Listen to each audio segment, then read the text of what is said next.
Hey there, and welcome to Weeb Novel Audiobook, your hub for epic fanfics, original stories, and thrilling adventures brought to life. Make sure to subscribe for regular updates and swing by my Patreon for early access and exclusive mature content. Now, sit back and enjoy the journey. What's with you guys? Nohibi's wing spikers, Kazuma Nume, and another teammate, scoffed. Why are you worrying about a match we haven't even reached yet? Focus on the one in front of us. Well, yeah, but... Majima rubbed his eyes. After watching that match, I just have this bad feeling. Karasuno, huh? Will they qualify out of their group? I hope we get to play them. If we do, I have to try and stop their ace. A group of players in black uniforms slowly left the viewing area. Their own match was about to begin in the next court. In Miyagi Prefecture, those watching the match remotely were equally stunned. They couldn't be there in person, couldn't feel the energy of the venue directly. But just from the commentary and the crowd's reactions, they could grasp how terrifying Akira's spike was. Ugh. I want to watch live too. Oikawa groaned. Toro Oikawa gritted his teeth, eyes fixed on the screen. Hajime Iwaizumi fell silent for a moment, then said resolutely, "This year, we'll make it to Spring Haikyuu. We have to go." In a small countryside house, Ikeyukai smiled as he watched the television. Good. Really good. Ha. That kid's something else. He's got some crazy luck on his side. To meet a player like that while I was still coaching. Back on the court, the players of Matsukawa Tech stared at the spot where the ball had landed. It seemed. Even without blockers, Akira's spike wasn't something they could simply receive. No wonder Sarakawa Tech, famous for their defense, had been crushed by Karasuno yesterday. Karasuno's trump card, his strength, wasn't just in his incredible jumping height. Tweet. The referee blew the whistle again as Karasuno prepared to serve. The eyes of Matsukawa Tech's players narrowed. They knew the real battle was only just beginning. Ha ha ha. Are these guys all scared stiff now or what? Kotaro Bokuto laughed from the stands. Honestly, I was almost scared stiff the first time I faced him too. You? Scared? Keiji Akashi sighed. I remember you yelling even louder than usual. You were more hyped than you are in practice. Tetsuro Kuro watched the game unfold, rubbing his chin. But seriously, I think Matsukawa Tech's in trouble. Yeah. They might end up repeating Sarakawa Tech's fate. Mori Tsukyaku nodded slightly. Since yesterday, he hadn't been optimistic about Matsukawa Tech's chances. And now, just as he'd expected, it was all playing out the same way. What about tomorrow's game? Is it against Nohibi or any other? Heh. No matter who they play, Karasuno's probably going to win, right? Yaku smiled and said, if no one on the team can stand up to Akira, then the chances of beating Karasuno are slim to none. Honestly, I think so too, Akashi added. In the early stages of this national tournament, the most dangerous game for Karasuno was their first. Since it was their first time playing in such a big event, no one knew how well they'd handle the pressure. But now that they've survived that first match, qualifying from their group shouldn't be a problem. No team in Group C looks like a real threat. Akira's spikes might just crush them all. As for the later rounds, he hesitated a moment, then said, in Arizaki's Miya twins are tough opponents. If Karasuno makes it to the semifinals, that match could go either way. First bonus chapter, 400 Power Stones. Second bonus chapter, -800 Power Stones. Check out other novels. Marvel. I'm in Westview Town. Naruto. I'm Ninetales and my host is Kushina. Dear readers, join Patreon for 50 early chapters. https://www.patreon.com/uk21sparkler. Check out new fanfiction. Sparkler Naruto, Madam, You don't want anything to happen to Suzuki, right? Enjoying the story? Don't forget to add it to your collection, leave a review, and drop a power stone. Your support helps the story reach more awesome readers and keeps the updates coming strong. Every stone boosts the story, every review gives it life, and every collection shows your love. Thanks for reading. Add to collection review power stone. Let's rise up the rankings together.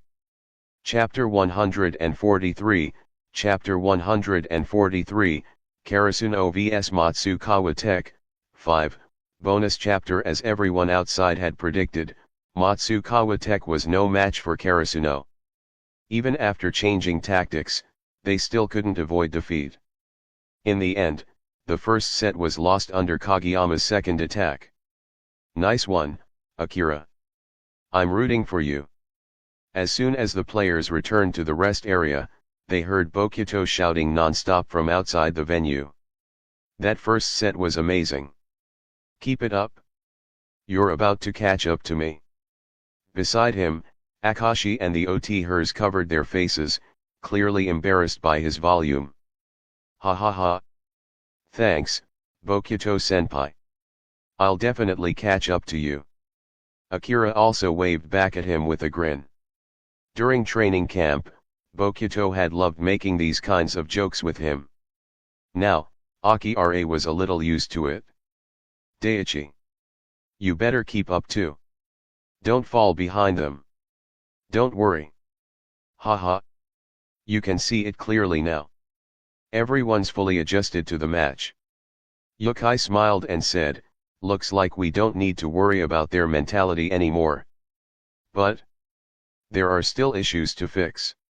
In that last set, Kageyama and Tsukishima's blocking still needs work. Especially against their number 6 attacker. He's good at targeting the gaps in your block. So keep a close eye on that next set. And he continued to meticulously point out the remaining weaknesses. Ever since his talk with his grandfather yesterday, Yukai had felt the pressure mounting. On the phone, the old man's expectations were still incredibly high. If you can't get his team into the national top 4, then don't go around telling people you're my grandson. We're family. I can't afford to lose face. That's why, after the team meeting last night, Yukai stayed up late in his room, poring over areas for improvement. Only by getting stronger and facing tougher opponents could they gain more confidence. Tweet. With the referee's whistle, the second set between Karasuno and Matsukawa Tech was about to begin. Karasuno. Let's go. Let's go. After giving each other a round of encouragement, the players stepped onto the court once more. On the opposite side of the net, Matsukawa Tech looked energized and ready. No one knew what adjustments they had made during the break.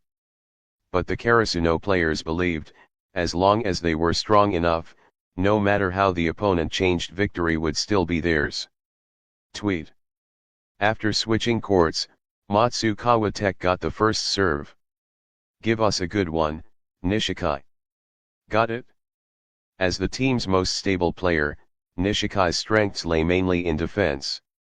Whether it was receiving or blocking, he always outshone others. But when it came to serving, he wasn't quite as dazzling. Thump. A rather plain straight serve. Its target Karasuno's back row. Slide. Nishinoya caught it in a flash.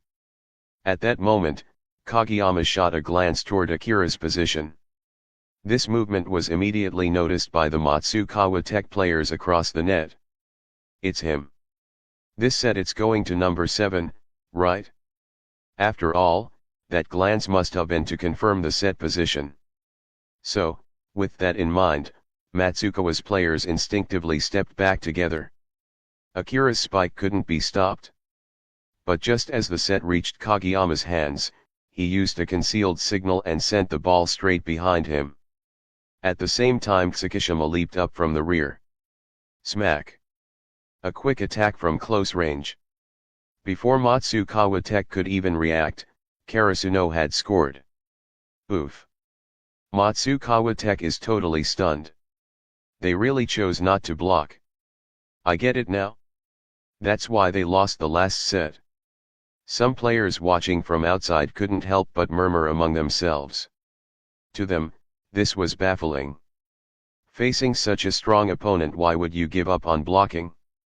Coincidentally, not far from where Nekoma and Fukurodani were seated, a nearby team had also started chatting. What a misstep. Seriously. Matsukawa Tech actually isn't bad, why would they go with something like that? No blocking? That's basically asking for holes in your defense. Their words made Kuru and his group frown. Because when they faced Karasuno, they had also tried not blocking. Idiots. I'm going to shut them up. Yamamoto clenched his fists and was about to march over. Forget it, Yamamoto. Don't be so impulsive. Yaku and the others quickly held him back. Hey, check out their uniforms, Akashi said, glancing over. They're probably from Group C, right? Hearing that, Kuru flipped through the schedule in his hands. Ichibayashi High. They're just entering the tournament today. Looks like they're the CDED team in Group C. Not sure how strong they are, though. I know a bit, Kanaha said hesitantly. I have a friend from school who played a few practice matches with them. Apparently, Ichibayashi is the pinnacle of coordination. They're all about executing tactical plays flawlessly. That might be why they're baffled by Matsukawa Tech giving up on blocking. It totally contradicts their core philosophy. Listening to all this, Yamamoto caught the key point. Group C. So they might end up facing Karasuno too. Yaku leaned over to check Kuru's schedule. Technically. As long as they both keep winning, they'll face off. After all, only one team can advance per group. Yamamoto clenched his fists excitedly and shouted, haha.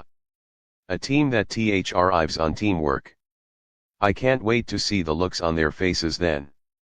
First bonus chapter, 400 Power Stones White Heavy checkmark. Second bonus chapter -800 Power Stones. Check out other novels. Marvel, I'm in Westview Town. Naruto, I'm Ninetales and my host is Kushina. Dear readers, join Patreon for 50 early chapters. https://www.patreon.com/uk21sparkler. Check out new fanfiction. Sparkler Naruto, madam, you don't want anything to happen to Sasuke, right? Enjoying the story? Don't forget to add it to your collection, leave a review, and drop a power stone. Your support helps the story reach more awesome readers and keeps the updates coming strong. Every stone boosts the story, every review gives it life, and every collection shows your love. Thanks for reading. Add to collection review power stone. Let's rise up the rankings together. Chapter 144, Chapter 144, Karasuno vs Matsukawa Tech, 6. Dear readers, join Patreon for 50 early chapters. https://www.patreon.com/uk21. Quick attack in the middle. Hiroshi Nishikai shouted loudly. But just as all three front row blockers jumped at the net, Kageyama sent the ball to The back. Akira's back row attack. Boom. The players from Matsukawa Tech could only watch as the ball was slammed hard into their back court. A perfect back row pipe spike. Tweet. The referee's whistle blew. Karasuno scored. Several players from Matsukawa Tech exchanged glances and reluctantly returned to their positions. Ugh. Fake out and real strike. I'm afraid Matsukawa Tech is already completely dazed out there. In the stands, all eyes from Nohibi Academy were glued to the court. Their match wasn't until the afternoon, so they had plenty of time to observe. What if we end up facing Karasuno tomorrow? Izumi Majima asked with a trace of worry as he watched the unfolding match. What do we do about that, number 7? Obviously, we'll just have to see what happens. Suguru Daisho shrugged and answered with slight helplessness.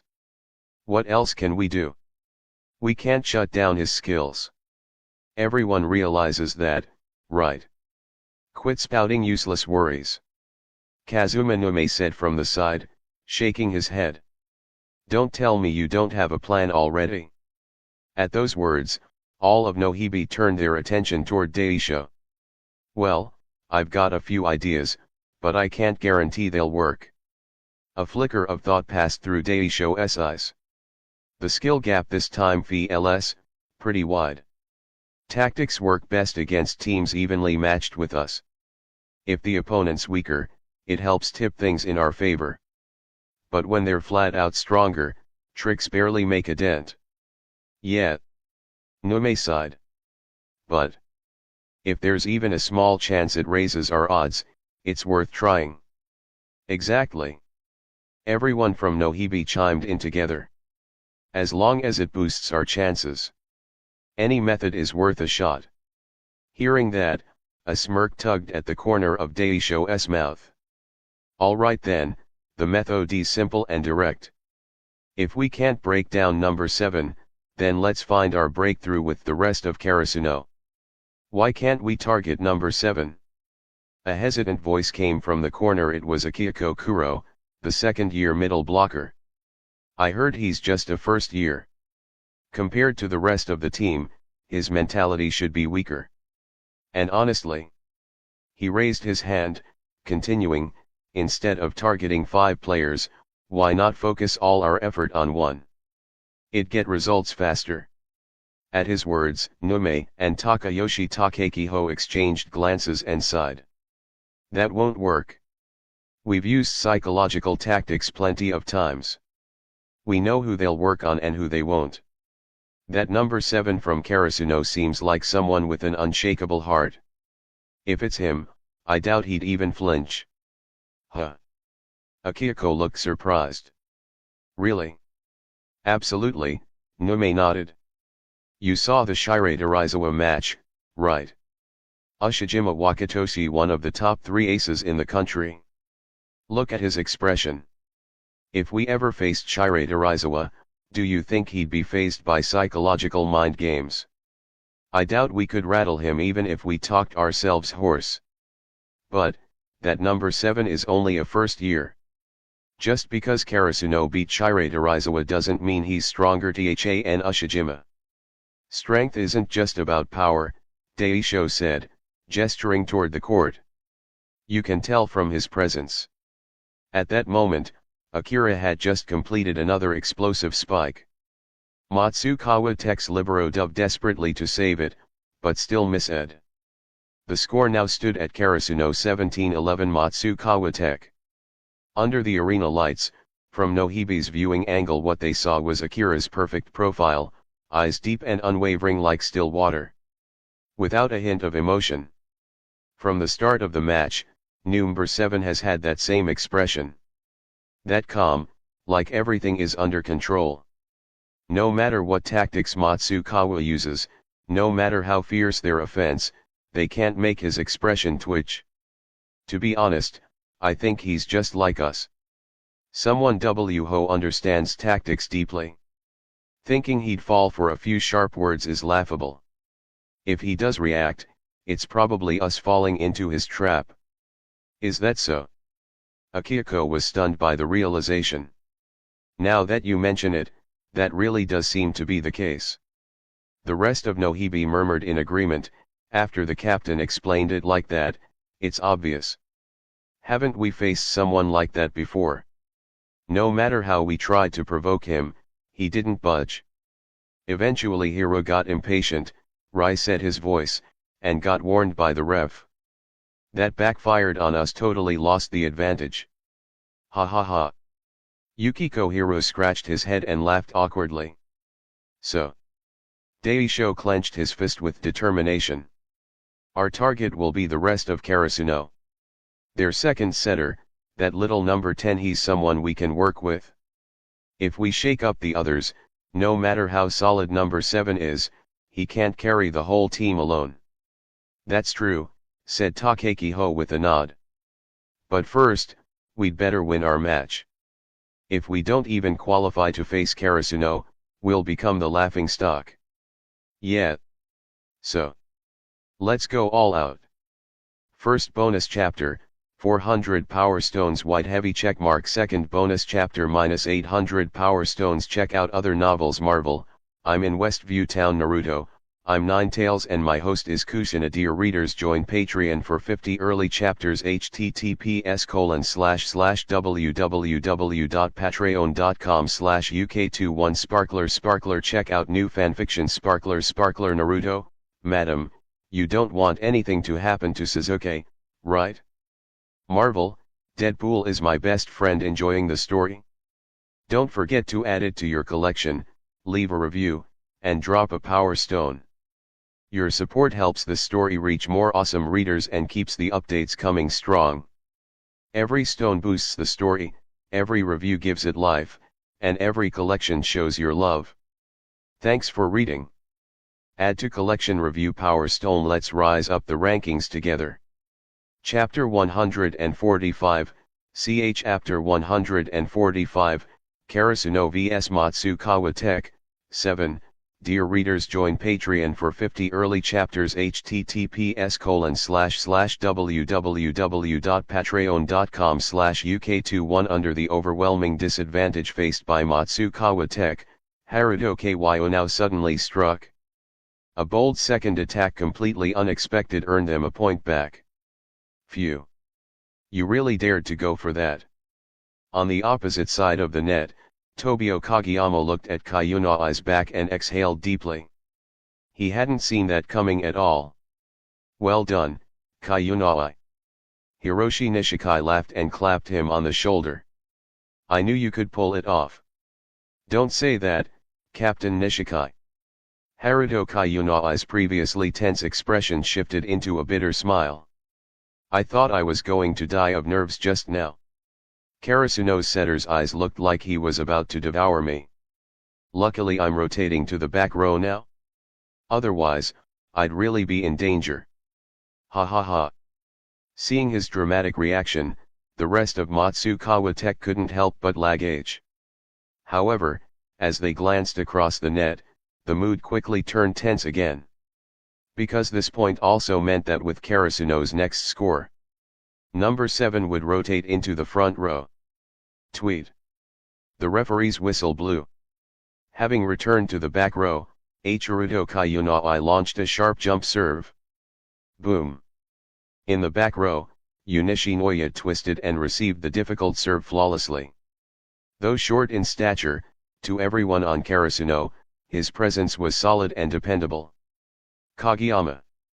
At that moment, in the front row stood Shoyo Hinata and Kate Tsukishima. As soon as Hinata saw Kageyama in position, he sprinted forward at full speed. And Tsukishima moved like a silent shadow, gliding toward the net. On Matsukawa Tech's side, one blocker was already tailing Hinata closely. Meanwhile, Hiroshi Nishikai and the others had their eyes locked on Tsukishima's position.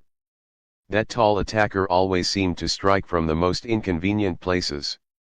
It felt like every attack was meticulously planned.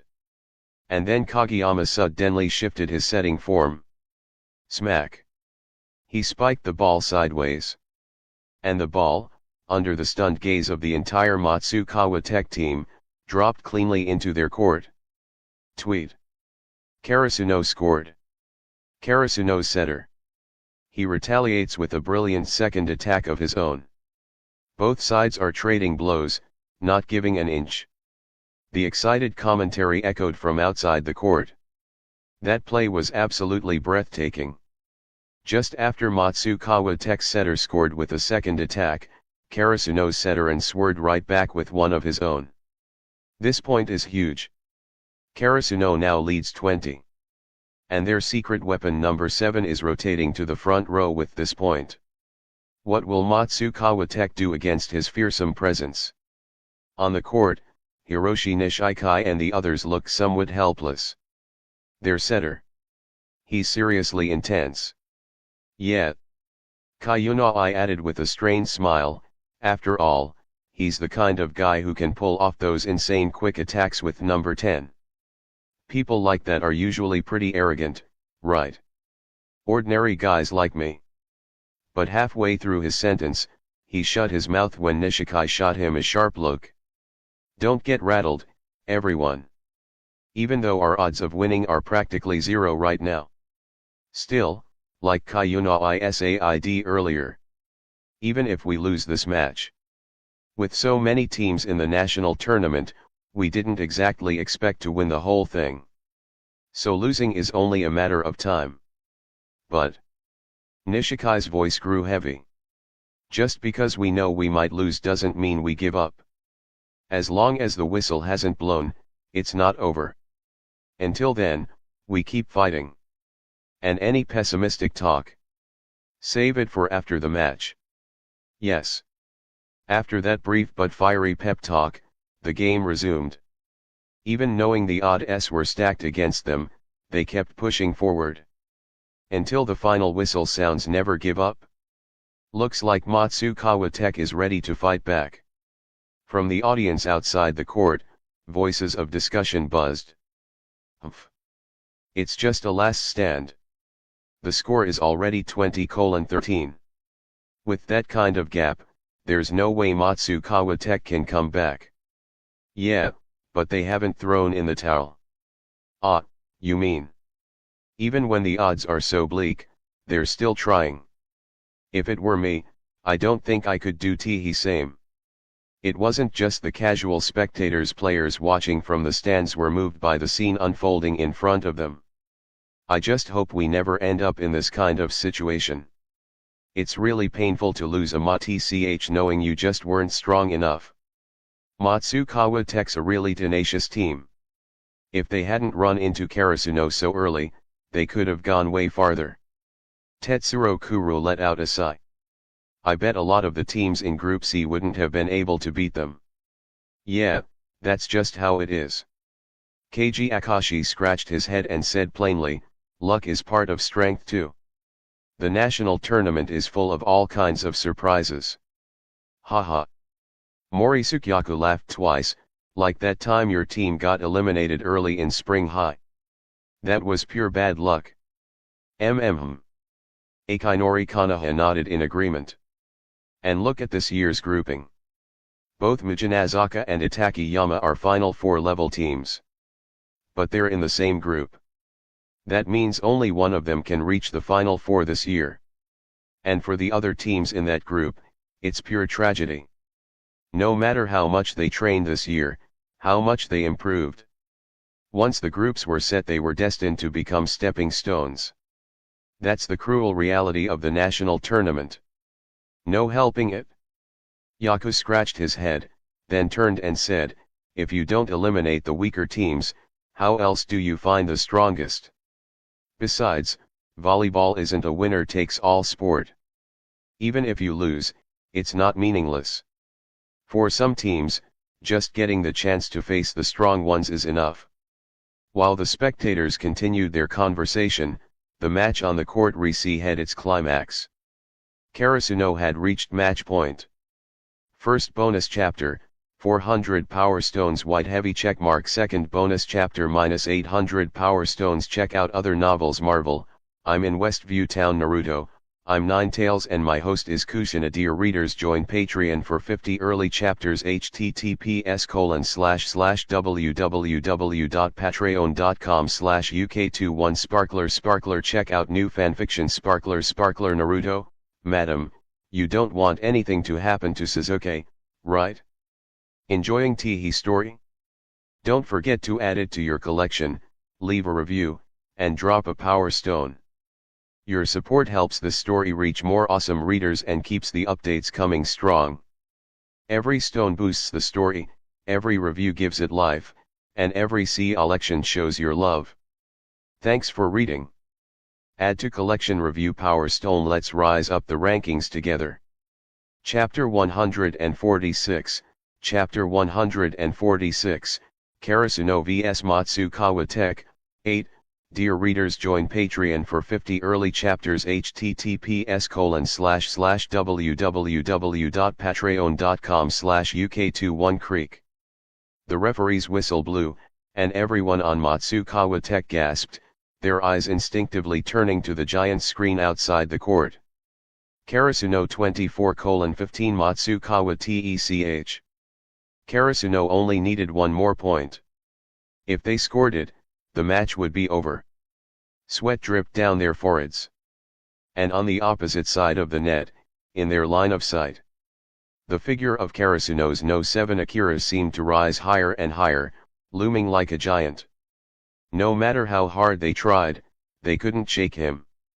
But the result and the process are two completely different things. Only if you fight to the very end do you have the right to say you lost. If you give up halfway, you can only be called a deserter. One more point. The next point could be ours. One more play. Maybe we can score again. Maybe we can pull this game back. How do you know it won't work if you don't try? If I give up like this, I'll definitely regret it forever. One more point. Creak. The referee's whistle sounded again. The server in Karasuno's back row was already in position. At that moment, Hiroshi Nishikai's arms began to tremble slightly. But he knew he could still fight. He had to fight. Now was not the time to give up. Smack. Seeing the serve fly from the other side of the net, Nishikai's eyes widened. It was coming right to him. He slid to the left and received the ball steadily. A perfect pass, not a hint of spin. Haruto Kayunai had already rehead the front row, positioning himself under the ball. He had three options: left wing spiker, right wing ace, middle blocker. And on the other side of the net, the side of Karasuno's No 7 Akira put tremendous pressure on him. Earlier in the match, under Akira's presence, his sets had been read and blocked countless times. Now, Kayunai just wanted to bypass Akira's block. Even once. The rest of the team had fought so hard, how could he, as setter, be the one to hold them back? As that thought filled his head, his peripheral vision caught movement. Akira suddenly shifted slightly to the left side of the court. Kayunai's heart jumped. He was about to send the ball to the right wing. But at the last second, he hesitated. Because something inside him, his setter's intuition, screamed, "It's a trap." If he passed to the right, Akira would surely be in position before their attacker could even jump. On the other side of the net, Akira's eyes flickered with surprise. He had begun to shift toward the right, but now he stopped. If this were earlier in the match, Kayunai would have fallen for that trick. But now, at the end of the game, he'd seen through it. In that moment of hesitation, Kayunai launched the ball to the left. And it was fast. Crunch. Akira's feet moved instantly. But on the opposite side, Nishikai had already leapt into the air. Karasuno's captain, Sawamura, had also jumped to block. But there was still a clear opening in the sideline path of Nishikai's spike. With no one there to cover, it was a dangerous vulnerability. From the back row, Nishinoya and the others gritted their teeth, staring at the open space. "We have to stop it." Nishikai saw the gap too. While still in the air, he smashed the ball with everything he had toward the open lane. Because that was the only hope they had left. Boom. In that critical moment, a pair of strong hands flew in from the side. It was Akira. He had arrived a second later than ideal, but he still made it in time. Smack. He touched it. Akira turned what could have been a game losing point into an opportunity for Karasuno. "Mine!" Nishinoya shouted from the back row. He smoothly passed the ball to Kageyama. Whoosh. Without hesitation, Kageyama set the final ball to Akira. "Here it comes!" Nishikai shouted. There was no need to explain. Every time they faced a spike from Karasuno's number 7, Matsukawa Tech felt like they were facing a giant. Even then, the number of times they managed to receive his spikes was limited. As Akira swung his arm, the players of Matsukawa Tech could only see a shadow streak across the air. Bang! Rishi Akikawa tried to receive it. But his arm barely brushed the ball. Akira's spike bounced high after making contact, flying out toward the sidelines. And in the helpless eyes of everyone on Matsukawa Tech, the ball landed cleanly on the court. Creak. The match was over. Winner, Karasuno High School. We won. The first to cheer were Nishinoya and the others. This was already their second victory in the Nationals. As long as they kept winning, they could keep going. They could continue meeting stronger opponents. And fight them. And this time, they were lucky enough to win again. They could stay in this arena just a little longer. Victory had smiled on them once again. Let's keep winning from here on out. Yeah. On the other side of the net, as the final score froze on the screen, Haruto Kayunai collapsed onto the court, completely drained. Phew. It's finally over. Time to go, stinky brat.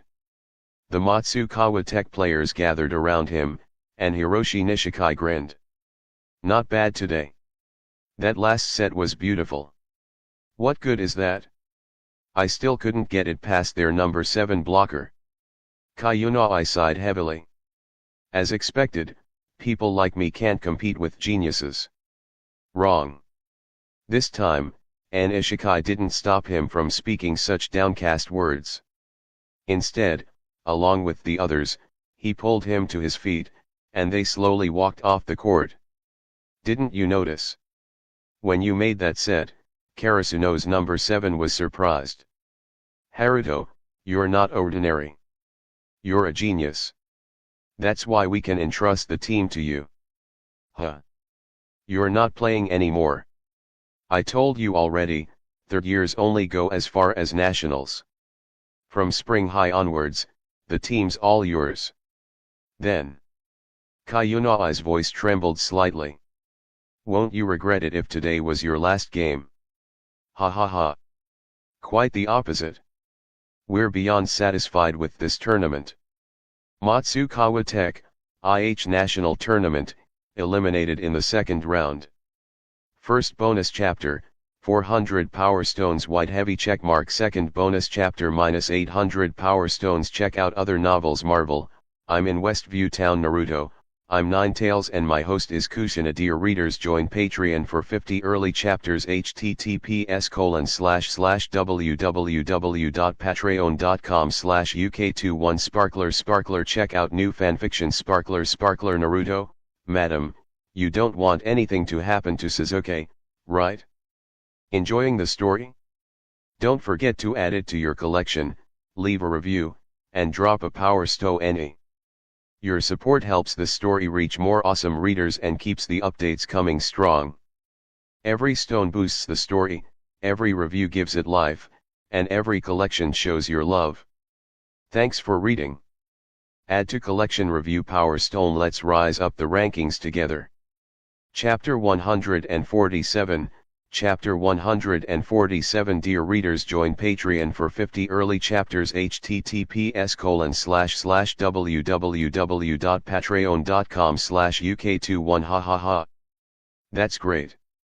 Under the leadership of Yukai Kaishin, as soon as everyone walked out of the court, they heard the excited shouts of Bokuto Kotaro and the others from outside. Congratulations on making it to the third round. Haha. It was only a matter of time before you advanced. After winning the game, it was clear that Daichi and the others were in a great mood. Bokuto-senpai, are you going to start warming up? Hinata asked excitedly. I'll come cheer for you guys later. Bokuto-senpai. We'll all be there in a moment. Akira said with a smile.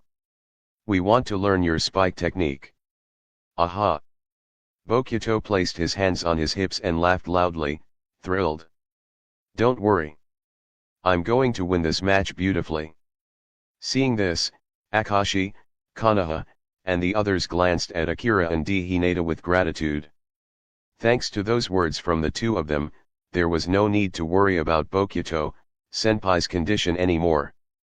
Then again, Bokuto really is a complete single-celled organism. Just a few words are enough to keep him happy all day.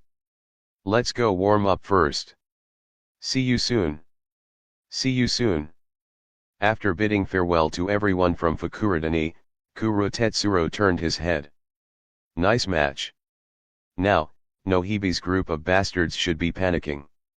They might even be too scared to win their next match. That would be awesome. Huh. Daichi was slightly confused. Nohibi. Were they watching our game just now? Haha. You don't know. Yakumorisuke walked up and patted Daichi and Sugawara's shoulders. Almost all the teams that just finished their matches were watching yours. After all, the momentum from your match was huge. Really? Daichi scratched his head. I didn't think it was anything special. Just a normal match. Ugh. Asahi's expression changed beside him. If that's the case, doesn't that mean we're being studied by other teams? What if they come up with ways to counter us? Smack. Just as his voice fell, a hand landed on his shoulder. Asahi. How can you be so dense? It was Nishinoya behind him. Isn't it a huge H1er to be studied by other teams? As he said that, he gave a thumbs up and pointed toward Hinata and Kageyama in the back. Aha! I didn't expect even we'd be studied. Top teams from across the country are analyzing us. That's so exciting. The group started dancing and cheering. Watching them, Asahi looked a little embarrassed. He's right. Sugawara Koshi walked over with a helpless smile. Does being studied by other teams reduce our strength? Teams like Itakayama, Nekoma, and Inarizaki are studied every year by tons of teams. But even if you study them, can you beat them? If that were the case, how does Itakayama still win championships? So. Asahi. He gave Asahi a firm pat on the shoulder. Don't overthink it so much. Asahi opened his mouth with a bitter look but was immediately cut off by Sugawara. You're such a strong guy physically, who knew your heart would be this fragile? What am I going to do with you? Sigh. Asahi still sighed. It was clear he wasn't completely reassured about being analyzed by others. Come on, Sugawara, don't tease him too hard. Daichi added with a grin from the side. I've known this guy almost 3 years. When have you ever seen him without stress on his shoulders? Let's go. At that moment, Kuro turned to everyone. The rest of today's matches are about to start. Why don't we go watch together? Sure. But is there anything worth watching in the second round? As they walked toward the spectator stands, Daichi asked. Matches worth watching. Kuro clearly had a good grasp on the schedule. There's an Inarizaki match at the next court over. But it's almost over by the time we get there, it might be finished. There's also Fukurodani's third round match, and then Itakayama's Giami is in the final slot of the morning. Mijinazaka vs Kamamade is in the afternoon. Also, several of the seeded teams from Group C play in the afternoon. Ugh. In that case, there are a ton of great matches to catch this afternoon. Sugawara scratched at his head and sighed. Hey. Yaku laughed mischievously. Better enjoy this last relaxing day. Tomorrow, it won't be like this. Morning and afternoon, 2 matches in one day. That's definitely not going to be easy. Yeah. Kuro nodded. The intensity of nationals is usually higher than the local qualifiers. Most teams go 3 full sets against their opponents.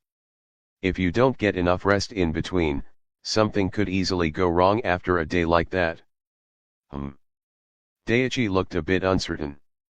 Yaku added again. But the semifinals and finals will be held on separate days. Provided you can make it that far. Is that so? Everyone from Karasuno looked at each other, seeing the same solemn expression reflected in one another's eyes. During the Miyagi Prefecture qualifiers, they had also played 2 matches a day.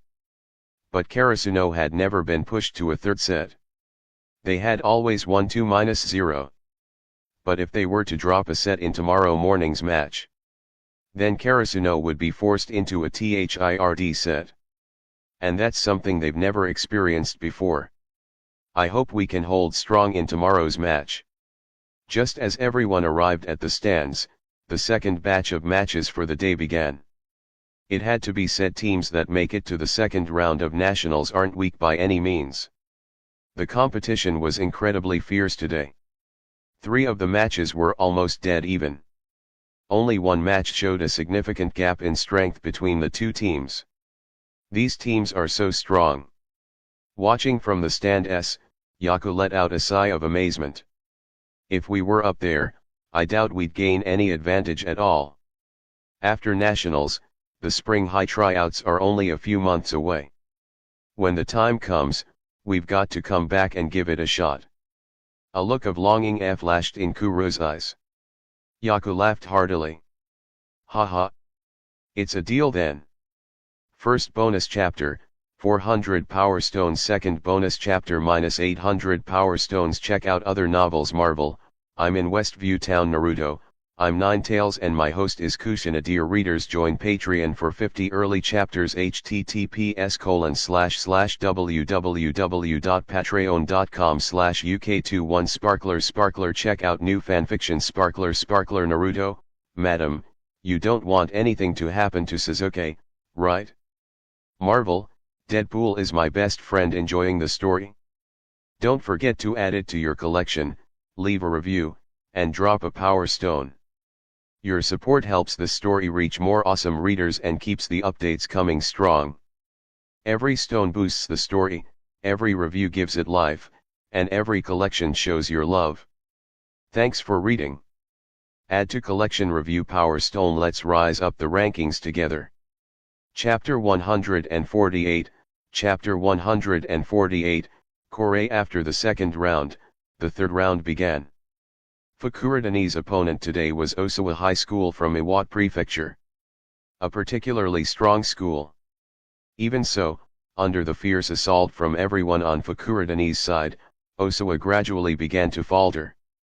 And Bokuto was in exceptional form today, single-handedly scoring nearly half of the team's total points.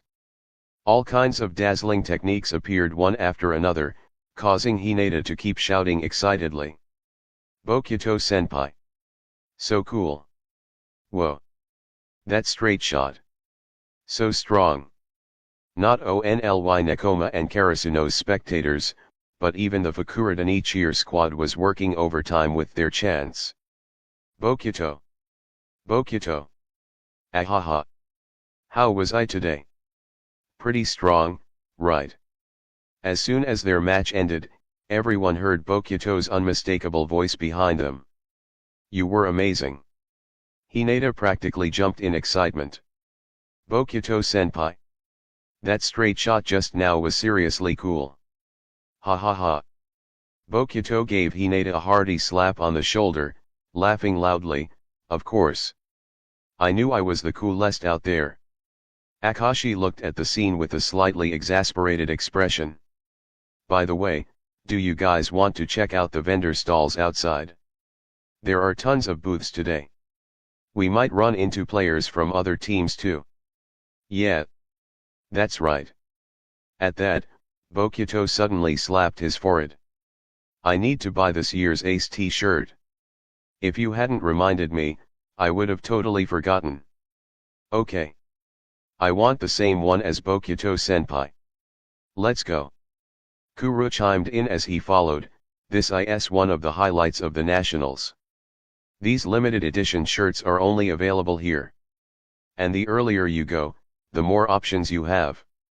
Every year, tons of players miss out because they don't go early enough. Yeah. Yaku turned to Daichi and the others. It's still a while before the match against Itakayama. No need to worry about missing anything. Alright then. Following Bokuto and the others, the group exited the venue. Huh? Isn't that Bokuto from Fukuradani? Did he come to buy shirts too? Who's that short guy next to him? Is he a player too? He might be a libero. Not sure. but he looks familiar. As soon as they reached the booths, the area buzzed with conversation. As one of the country's top 5 aces, Bokuto was constantly in the spotlight. With that kind of fame, every team at Nationals instinctively paid close attention to him. If your team landed in the same bracket as Fukurodani, then studying them became a necessity. Because if you kept advancing, you'd have to face Fukurodani eventually. Huh? With them, is that Karasuno? Is that Karasuno? Whoa. It really is. I didn't expect to see them here, especially with Fukurodani. That's the team with those 2 powerhouse aces, right? I heard they eliminated Ed Shiraiterizawa in the Miyagi Prefecture qualifiers this year. Shiraiterizawa? Wait, wasn't that Ushijima's team? Yeah. The quarterfinals of last year's Spring High. Oh, now that you mention it, the guy next to Bokuto, that's Karasuno's No 10. Yeah. I remember him too. His quick attacks are seriously impressive. By the way, since Karasuno's here, where's their other ace? Where's number 7? There. Over there. A hushed gasp rippled through the crowd. Sharp-eyed onlookers spotted Akira walking in the middle of the Karasuno group. Whoa. I just watched their game. Same. I was honestly scared by his spikes at first. Hey, do you think Karasuno can go all the way this year? Will they make it to the finals? Isn't their bracket the same one with Inarizaki, Inyabushi High, and Nagaya High? That half's a total death zone. Don't forget Inarizaki. With them there, I think Karasuno's chances of reaching the final are pretty slim. True, this is their first time at Nationals. They might not have enough experience. Maybe by next Spring High, with a good draw, they'll have a shot at the finals. Oh, Akira, looks like you're famous now. I just heard a bunch of people saying your name. Maybe it's the star effect. I mean, your performance in the last match was insane. Kinda like what's happening with Bokuto over there. Yeah. Hearing this, Bokuto turned his head with a big grin and laughed loudly. That's what being an ace gets you. No matter where you go, people are gonna notice. While chatting, they arrived at a merchandise stall. Can I get that one? The one for the aces. I'll take one too. I want this one. Rooted power, that sounds awesome. Me too. Just as everyone was enthusiastically making their purchases, an unfamiliar voice suddenly called out from the side. Huh. Everyone instinctively turned their heads. It's you. Hinata exclaimed. Oh. What a coincidence. Didn't expect to run into you here. The person wasn't tall, about the same height as Hinata. He wore a blue and white jersey with the word Kamamade printed on it. His hair and eyebrows were pale, giving him a sharp, striking presence. It was number 5 from Kamamade Korei Hashiyamai. First bonus chapter, 400 Power Stones. Second bonus chapter, -800 Power Stones. Check out other novels. Marvel, I'm in Westview Town. Naruto, I'm Ninetales and my host is Kushina. Dear readers, join Patreon for 50 early chapters. https://www.patreon.com/uk21. Sparkler. Check out new fanfiction. Sparkler Naruto, madam, you don't want anything to happen to Sasuke, right? Marvel, Deadpool is my best friend. Enjoying the story? Don't forget to add it to your collection, leave a review, and drop a POWER stone. Your support helps the story reach more awesome readers and keeps the updates coming strong. Every stone boosts the story, every review gives it life, and every collection shows your love. Thanks for reading. Add to collection. Review Power Stone. Let's rise up the rankings together. Chapter 149, Chapter 149, Itaki Yama-hum. Fukurodani, Karasuno, and, are you from Nekoma? Wow, are you the ace of Kamamade? I watched your game yesterday, it was amazing. Before anyone could respond, Bokuto waved his hands and strode forward with a loud shout. I hope we get the chance to play against you tomorrow. The ace from Fukuradani. Korei Hashiyamai was slightly surprised by Bokuto's bold and grinning personality. But a thrilled smile soon spread across his face. I've watched your matches too. You're strong as well. If we do face off, I'll give it everything I've got. Hey. I've been looking all over for you. I didn't expect you to be here. Just as he finished speaking, a voice called out from a distance. Everyone turned to look and saw someone tall with slightly curly hair approaching in a Kamamade uniform. Oh? Are these your friends? The newcomer was none other than Kamamade's middle blocker, Sachiro Hiragami. Oh, it's Hiragami. These are some new friends I made. Ah. Sachiro Hiragami looked slightly surprised, but quickly regained his composure. Fukuradani, Bokuto-senpai. And, are you guys from Karasuno? After a brief exchange, Sachiro Hiragami spoke to Hashiyamai. Coach has been looking for you ever since you slipped away. You'd better come back quickly, he's probably going to blow up again. I just came out to buy a t-shirt. Hashiyamai pouted a bit, slightly helpless. I was afraid someone else would snatch it first. Besides, it's not even a limited edition. After saying goodbye to everyone, the two of them turned and left. Wow, were those Kamamade players? And you too, Bokuto-senpai? Hinata asked excitedly. Yeah. Bokuto looked at the BACKs of the two as they walked away and nodded, eyes gleaming. If we both win our matches tomorrow morning, then we'll meet in the quarterfinals in the afternoon. That's so lucky, I really want to play against them too. Ha ha ha, then just wait until spring high. Bokuto laughed heartily and patted Hinata on the shoulder. Because this time, I'm going to beat them. It's getting late. Everyone, buy what you need and let's head back. Or we'll miss the first match of Itakayama. Just like earlier, the group returned to the venue amidst the lively buzz of surrounding conversations. Is that Itakayama?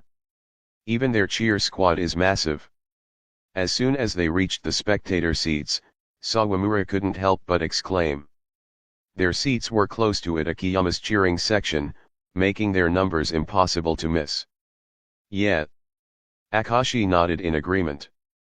After all, they're practically champions every year. So more and more students at their school voluntarily support the volleyball team. They're here. They're coming. Hinata, who had been keeping his eyes on the court, suddenly shouted. Everyone turned to look in the same direction and saw a team dressed in yellow and green uniforms slowly walking through the corridor. A thunderous wave of cheers immediately erupted from the stands. This is the power of a championship contender. And once the match started, Itakayama lived up to every bit of their reputation. On both offense and defense, they showed overwhelming dominance. The smashes from their ace, Kiyomi Sakusa, broke straight through the tight defense of their opponents. When facing blockers, he didn't even need to think, he just smashed right into the wall, and the ball would bounce clean out of bounds, leaving the opponents shouting helplessly, unable to stop him. His offense had spectators on the sidelines gasping in awe. Is this the ace? Sawamura leaned forward with his hands on his knees, muttering in amazement. He's insanely strong. Just the strange spin on his smashes alone makes it fair to place Sakusa among the top 3 aces in the country. Akashi shook his head beside him. His strength lies in more than just offense, his defensive skills are also top tier. No matter how tricky the serve, if it lands near the area he's covering, odds are high he'll dig it up. Some people even say that his reception is on par with their libero, Motoya Komori. That might be a bit of an exaggeration, but it still says a lot. So, Sugawara said solemnly, when he and Komori are both in the back row, it's nearly impossible to score off them. Exactly. So, to beat Itakayama, you have to hit them hard while Sakusa is still in the front row. That reminds me, the Mijinazaka match should be starting soon, right? After a short lunch break, the afternoon matches were about to begin. As for the morning match, of course Itakayama won without a doubt. At the same time as Mijinazaka's match, there's also one in Group C. It's Ichibayashi High vs Otani Tech. Hearing that, Sawamura exclaimed, "Ichibayashi is the seeded team from our group. I've seen footage of their matches, they're a really strong team. I wonder if they'll win their first game. They're coming. Look. It's that Kiryu guy." Bokuto's excited shout drew every One's eyes to the court. Under the watchful gaze of the crowd, the players from Nagoya High walked onto the court.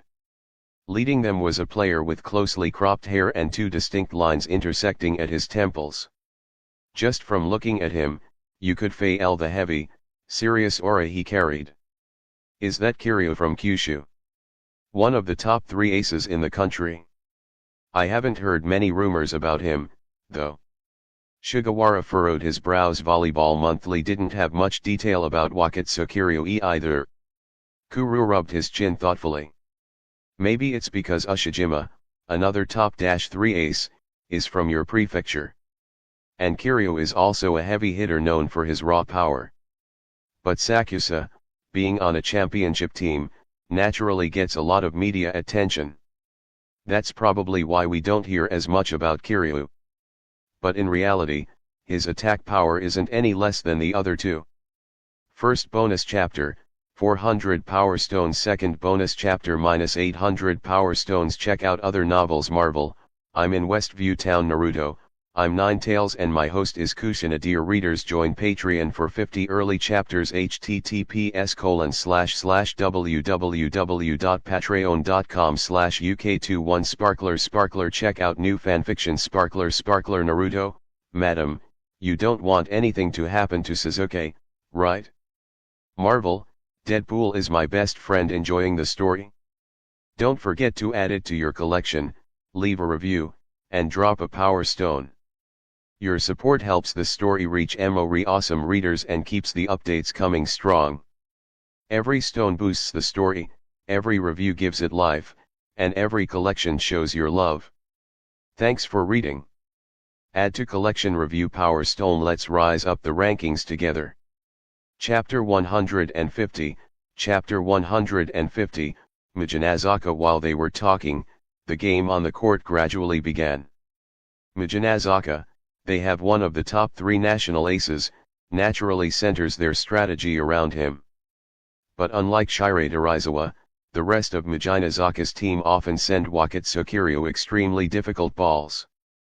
There are even many sets directed at him that would be considered impossible to score by most observers. Yet as a top-tier ace, Kiryu can still convert awkward passes from all sorts of angles into clean points when no one expects him to. Can he really score off such a low set? What a powerful spike. No way, that last ball was clearly a setting error. And Kiryu still scored. That super low ball from behind, why would Mijinazaka even send a pass like that? Spectators outside the court let out constant exclamations. This is just bizarre. Is this the strength of a national top-3 ace? It was the first time the Karasuno players had seen a trump card like this in action. Even Ushijima had never hit spikes this unorthodox or demanding during matches. A smile appeared on Tetsuro Kuro's face. If it's a ball, I'll hit it. That used to be his motto. This is Mijinazaka's ace. The bad ball killer Wakatsu Kiryu. Because he's the ace, whenever there's a poorly positioned pass, Mijinazaka instinctively sends it to him. The ace is the symbol of scoring. Their desire to score makes them unconsciously rely on him. And after doing that for a while, it became a habit. Anytime the pass is bad, his teammates automatically set it to Kiryu. After long-term training, Kiryu gradually adapted to handling these kinds of terrible sets. He developed an incredibly clever way to spike, maintaining power, keeping accuracy, and finishing the attack. Keiji Akashi, standing nearby, also sighed. Exactly. To many setters, the idea of intentionally sending those kinds of sets to the ace is just criminal. But Kiryu keeps scoring off them. That's what makes him terrifying. Creak. While they chatted, Mijinazaka's game gradually drew to a close. Tsutate High, who had managed a win over Yabugawa High yesterday, looked like helpless children today facing Mijinazaka. They had no room to fight back. After all, this is the team that made it to the Spring High Final Four last year. Mijinazaka High School.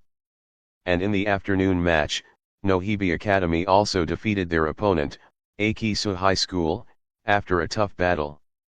They successfully advanced to the third round.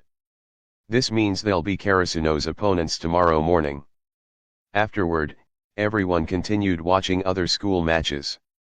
Strong teams from all over the country pushed forward, fueled by their sweat and determination, chasing the ultimate glory. At the end of the second day of nationals, only 16 teams remained. Every single one of them is the cream of the crop.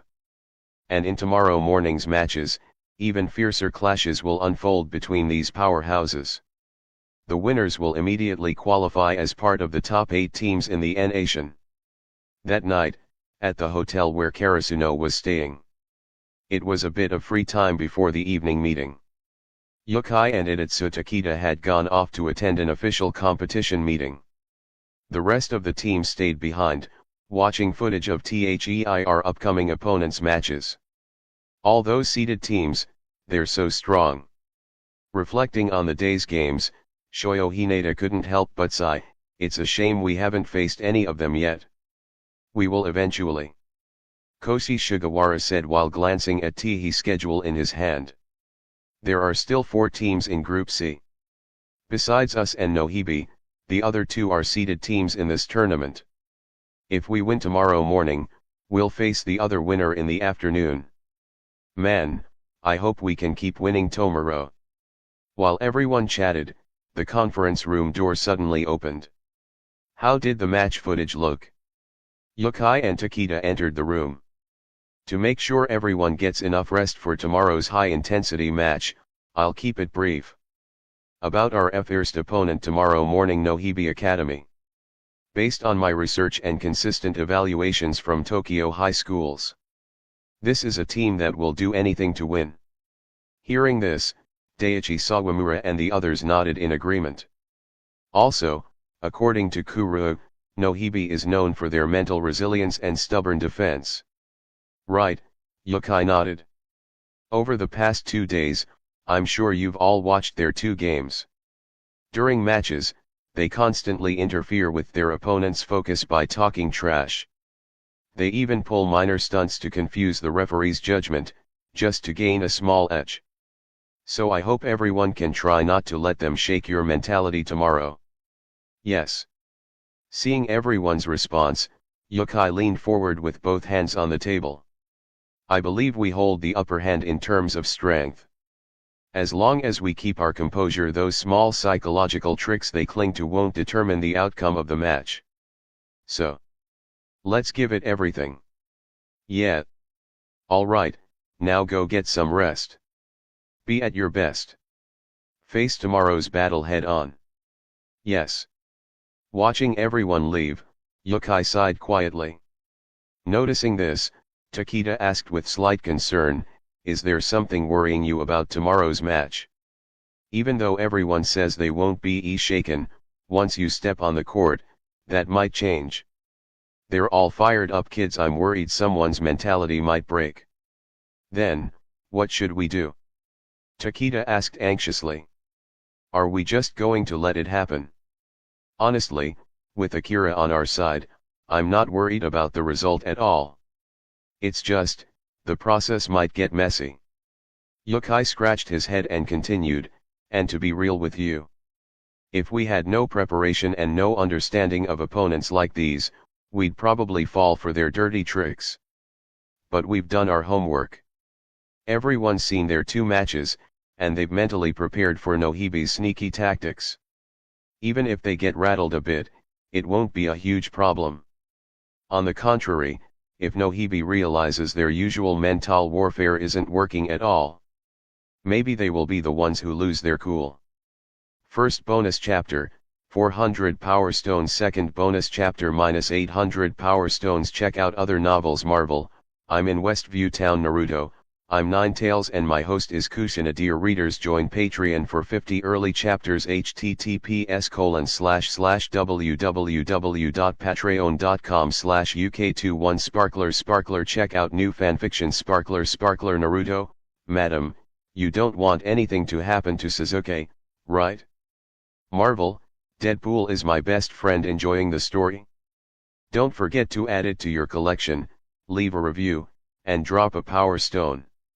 Your support helps the story reach more awesome readers and keeps the updates coming strong.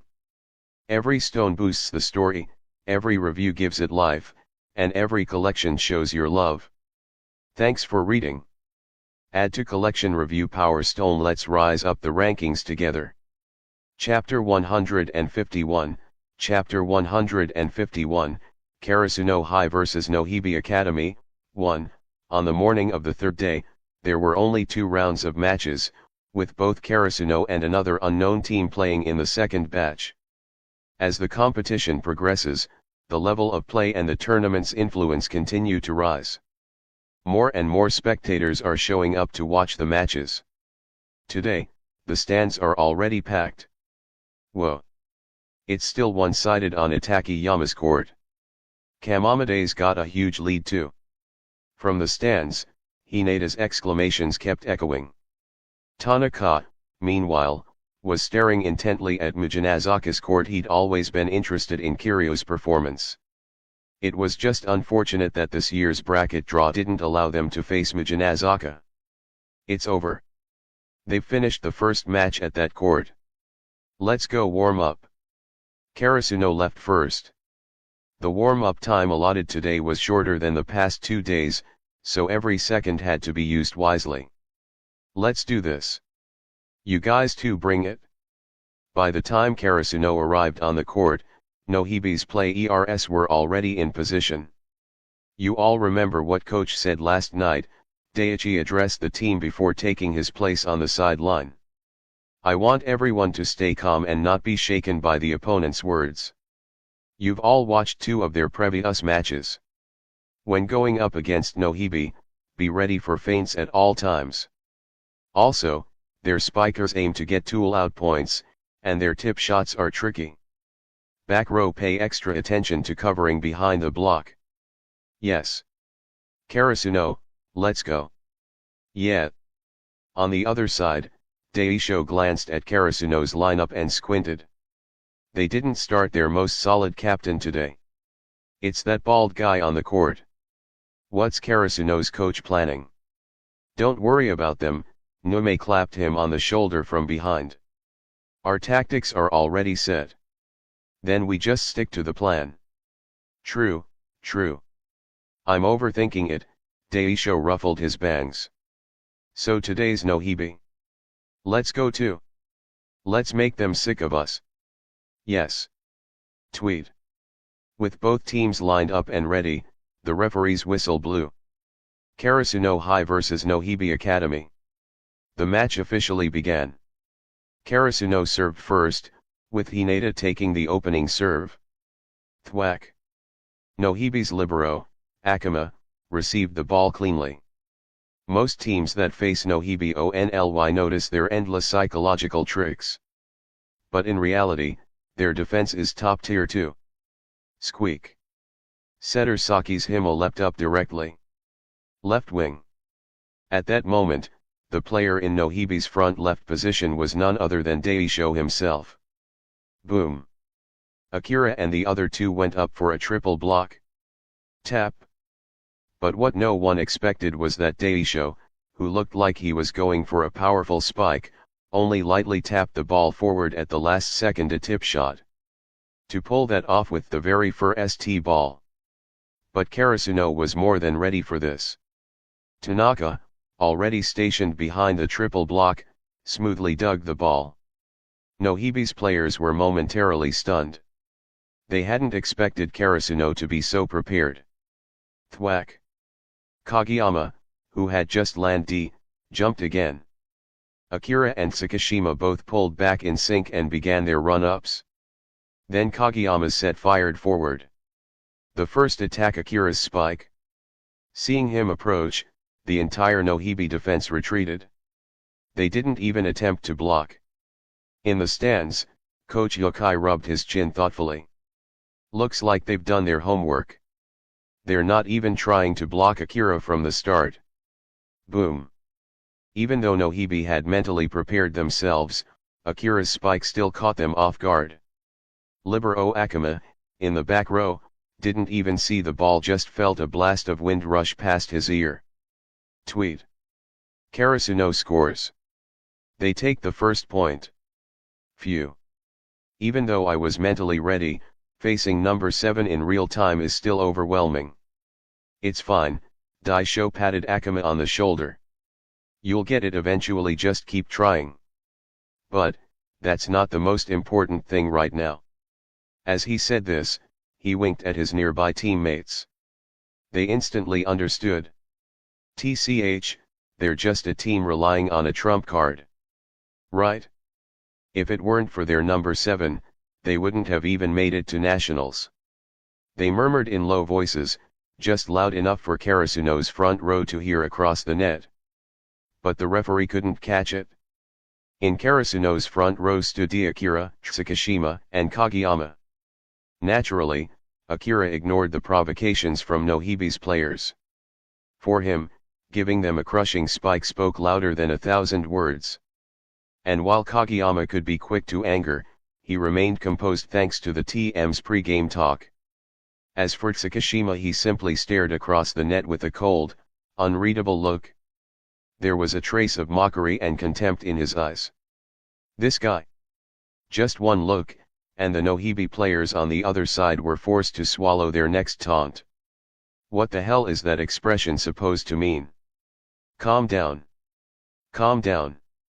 We had to admit, when it came to provocation, Tsukishima was in a league of his own. First bonus chapter, 400 Power Stones. Second bonus chapter, -800 Power Stones. Check K out other novels. Marvel, I'm in Westview Town. Naruto, I'm Ninetales and my host is Kushina. Dear readers, join Patreon for 50 early chapters. https://www.patreon.com/uk21sparkler. Check out new fanfiction. Sparkler Naruto, madam, you don't want anything to happen to Sasuke, right? Marvel, Deadpool is my best friend. Enjoying the story? Don't forget to add it to your collection, leave a review, and drop a power stone. Your support helps the story reach more awesome readers and keeps the updates coming strong.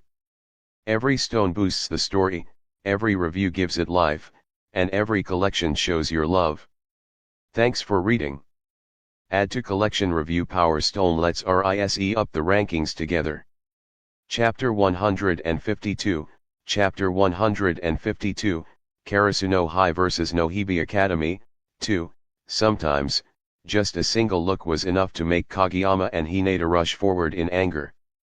And today, it was also a single glance that made everyone on the other side of the net, those masters of mockery, leap to their feet. I've played in so many matches, but I've never seen anyone like that. The one who had just been provoked by Tsukishima's stare was Nohibi's setter, Izumi Saki's Hima. Under Tsukishima's cool gaze, he nearly lunged under the net in a fit of frustration. Don't let it get to you. Suguru Daisho remained composed as ever. Looks like that glasses-wearing guy from Karasuno is going to be a problem. Then, when their back row rotation changes, we switch our target. Got it? Tweet. On the other side, the referee's whistle echoed. Karasuno was up to serve again. This referee seems like the type who never smiles, Daisho thought, his heart sinking as he glanced at the expressionless Ma-en at the edge of the net. Generally, referees like that weren't swayed by outside influence. Out is out. Net touch is net touch. So even if he played nice to leave a good impression, it was unlikely to influence this guy's calls. Still, there's a difference between doing nothing and doing something that doesn't work. With his mind made up, Daisho gave his teammates a subtle look. The others responded with a silent nod they understood. Smack. Hineda's serve shot across the court, only to be cleanly received by Nohibi's back row once again. Setter moved into set. Whoosh. Koji Hiro was already sprinting forward. This was clearly going to be a quick attack. However, on the opposite side of the net, Akira had already read the play. Just as Hiro drew mped, Akira leapt with him. Tsukishima, who was closer to Hiro, quickly shifted over to support the block. Kageyama realized it was too late to join them, so he retreated swiftly to cover the diagonal. All of this happened in the blink of an eye. Faced with such tight defense, Hiro was genuinely surprised. This attack had been organized with impressive speed. But he hadn't expected Karasuno's front line to catch up so quickly on the quick. This number 7. He's terrifying. He read Sakishima's set perfectly.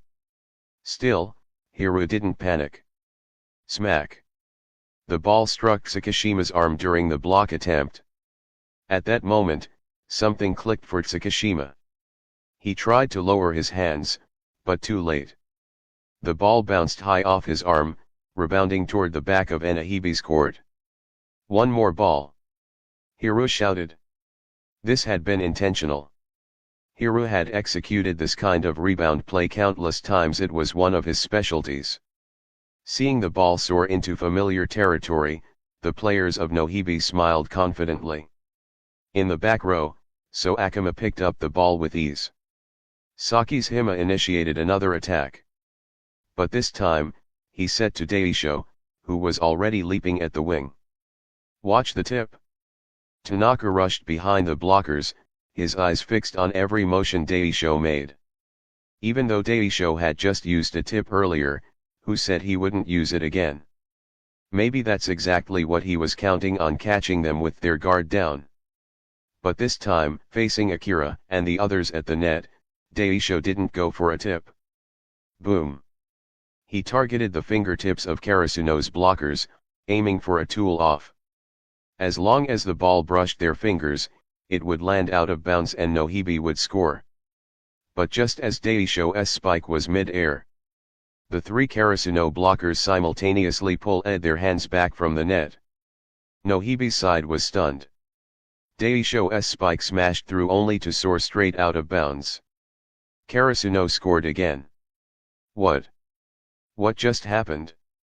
Everyone on Nohibi's side gawked, mouths agape. And it wasn't just them, the entire audience was wide-eyed with disbelief. How did the three Karasuno blockers seem to know in advance? It was like they were clairvoyant. The moment Daisho aimed for the tool off, they pulled their hands back as one. If they made that judgment independently, how did they react in perfect sync? Had they planned it? That doesn't seem possible. Actually, that's exactly what happened. The reason the three of them were able to judge it at the same time was thanks to the pre-game video analysis Karasuno had done on Nohibi. Just a few days ago, while reviewing footage of Nohibi's matches, Akira had picked up on something. He'd noticed subtle habits, tiny tells in Daisho's body language. When Daisho went for a regular spike or tip, his body tended to tilt more toward his hitting arm. But when he was going for a tool off, the angle was noticeably smaller. It was such a subtle distinction, how could anyone possibly catch that? Even Daisho himself likely didn't realize it. It might have just been a subconscious quirk. But Akira, through repeated observation, spotted it. And he even devised a clever visual trick to help his teammates recognize it. If Daisho's arms formed an angle greater than 180 degrees during his approach, he was likely going for a regular hit or tip. But if the angle was 180 degrees or less, then he was probably aiming for a tool off. That's when the front row blockers could bait him into attacking and then pull back at the last second. Even if their guess was wrong, the back row would still be there to cover. But if they were right again and again, it would crush Nohibi's morale. Just before this block, the three Karasuno players had all been watching Daisho closely. As he jumped, they saw the angle of his arms tight and narrow. And instantly, they understood what was coming. Sure enough, they withdrew their hands from the net. And the ball flew straight out of bounds. Hit home run first bonus chapter, 400 Power Stones second bonus chapter -800 Power Stones. Check out other novels Marvel. I'm in Westview Town Naruto.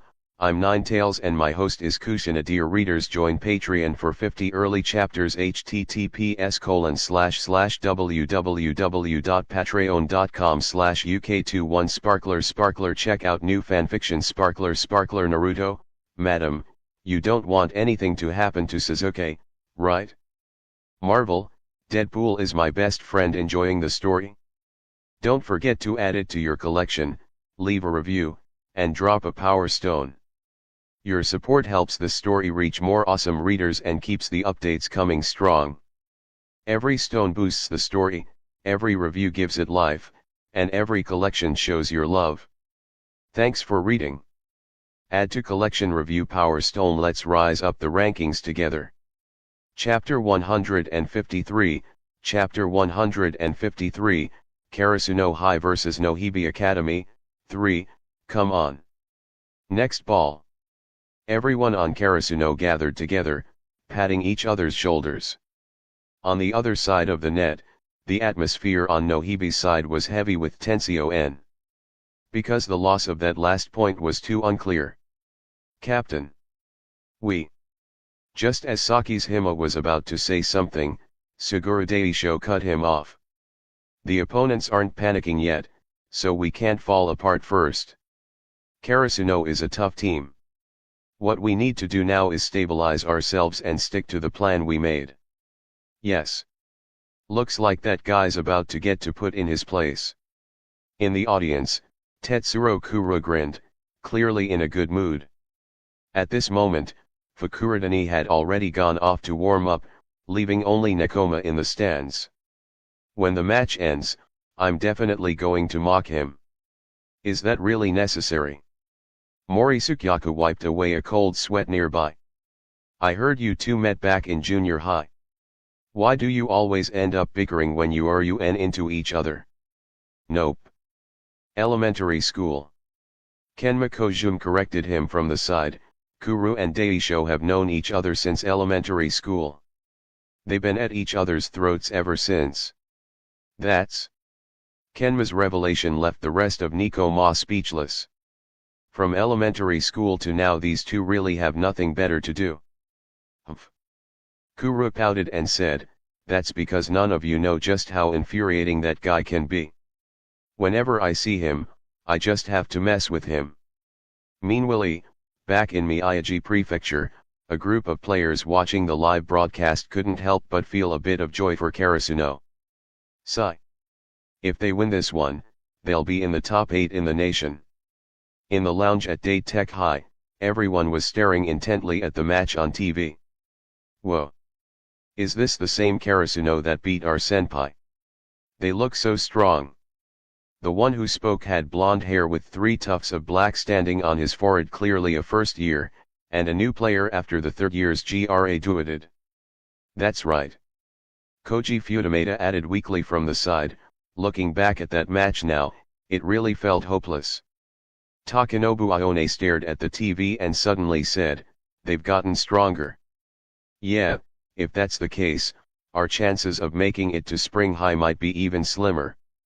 But, what I'm thinking now is, the first year continued, if Karasuno ends up winning the national championship, doesn't that mean our loss wasn't that bad? Wait. Everyone around him froze at his words. Kaganagawa. One of the second years clapped a hand on his shoulder with an odd look. Your logic is, kinda out there. It's strange, but not completely wrong. Yasushi Kamasaki, one of their ace attackers, spoke up from the side. If that's the case, then losing to the national champs isn't so shameful. After all, pretty much every strong team in the country would have lost to them too. What? Futamata looked stunned. Kamasaki. You too. You don't seriously think Karasuno is going to go all the way, do you? There are so many powerhouse teams in this tournament. I'd say making it to quarterfinals or semifinals is already more than enough. Why not? Kamasaki smiled. If you ask me, they haven't even shown their full strength yet. Even when they played in The final against Shiratorizawa, they looked stronger than they do now. That's true. Aone nodded in agreement. No way. Futamata and the others looked defeated. They suddenly realized everyone around them had gone a little off track. This is the national tournament we're talking about. A national tournament where powerhouses are everywhere. Please. Someone be rational. As the match continued, the score on the court reached 4-1. After several rounds of intense rallies, Nohibi finally managed to steal a point from Karasuno. Finally, we get a substitution. Everyone on Nohibi was overjoyed. In the previous exchanges, they had been completely thrown off balance. Their best offensive tactics were usually deceptive plays, like tips, hitting out of bounds shots, and second touches. But against Karasuno, none of those usual tricks seemed to work. Not only were Karasuno reading their plays easily, but their defensive setups were also nearly flawless. Any feint Nohibi tried, Karasuno was already in position to stop it. But if Nohibi tried to go for a standard spike, Akira's blocks would immediately become their biggest threat. Phew. Karasuno's second-year bald guy is rotating to the front row now. From the match videos, he's hot-headed and super emotional. Originally, I thought their coach would sub him out for their captain. But it looks like that's not happening. Daisho paused for a moment, then continued, so. He's our primary target. Yes. Everyone understood Daisho's intent. Because even before the match, he had talked about this bald second year from Karasuno. Back then, he'd even expressed regret. Because based on the footage, this guy was a perfect target. Nohibi had dealt with many players like him in the past. Just a little verbal baiting would throw them into frustration, make them impulsive, and easy to force into making mistakes. First bonus chapter, 400 Power Stones. Second bonus chapter, -800 Power Stones. Check out other novels. Marvel. I'm in Westview Town. Naruto. I'm Nin Tales and my host is Kushina. Dear readers, join Patreon for 50 early chapters. https://www.patreon.com/uk21sparkler. Check out new fanfiction. Sparkler Naruto. Madam, you don't want anything to happen to Sasuke, right? Marvel. Deadpool is my best friend. Enjoying the story? Don't forget to add it to your collection, leave a review, and drop a power stone. Your support helps the story reach more awesome readers and keeps the updates coming strong. Every stone boosts the story, every review gives it life, and every collection shows your love. Thanks for reading. Add to collection. Review Power Stone. Let's rise up the rankings together. Chapter 154, Chapter 154, Karasuno High vs Nohibi Academy, 4, Bonus Chapter. Dear readers, join Patreon for 50 early chapters. https://www.patreon.com/uk21 Bonus Chapter. After making a mistake comes the guilt and a blow to your pride. Originally, Daisho had assumed that Karasuno's coach wouldn't let him take the court, and Nohibi hadn't factored him into their strategy at all. But what they didn't expect was a pleasant surprise. In that case, it was time to adjust the original plan. Creak. The referee's whistle blew. Karasuno's rotation had completed. Taking advantage of the brief pause before the serve, several of Nohibi's front row players gathered at the net, whispering among themselves, "That bald guy doesn't seem to be able to hit line shots, huh? Yeah. That's right. Now that he's in the front row, we can finally score again." What did you just say? Hearing this, Ryunosuke Tanaka's expression darkened instantly. All the pre-game warnings and reminders from the team vanished from his mind like smoke in the wind. Haha. On the sidelines, Kaishin Yukai burst out laughing at the sight. I knew it. No matter how much you drill it in before the game, someone's always going to take the bait. Wait, this. Itatsu Takeda looked stunned. Is this really okay? Ha ha ha. Relax. Yukai clapped him on the shoulder, eyes gleaming with confidence. This is exactly why I let Tanaka play. Maybe Nohibi thought provoking him was a good idea. What a mistake. The more a hot-blooded guy like Tanaka gets provoked, the better he performs. Smack. Nohibi's back row fired off a swift float serve, but it was easily received by Nishinoya. Whoosh. Kageyama jumped into position. In that instant, he noticed Nohibi's blockers had all shifted their focus. Every single one of them had their eyes glued to Akira. Without hesitation, Kageyama swung the ball to Tanaka on the opposite side. Time to catch them off guard. After all, Akira's stamina isn't infinite. Even though Kageyama hadn't seen him slow down yet, he couldn't rely on him to carry every play. There was still another match later today. Even a workhorse needs rest eventually. Sometimes, when the ace draws all the attention, giving the ball to someone else can yield an even greater effect. That was a strategy Kageyama had learned from Keiji Akashi during training camp. Boom. Tanaka leapt and spotted an opening in Nohibi's formation. The cross-court shot was wide open. Smack.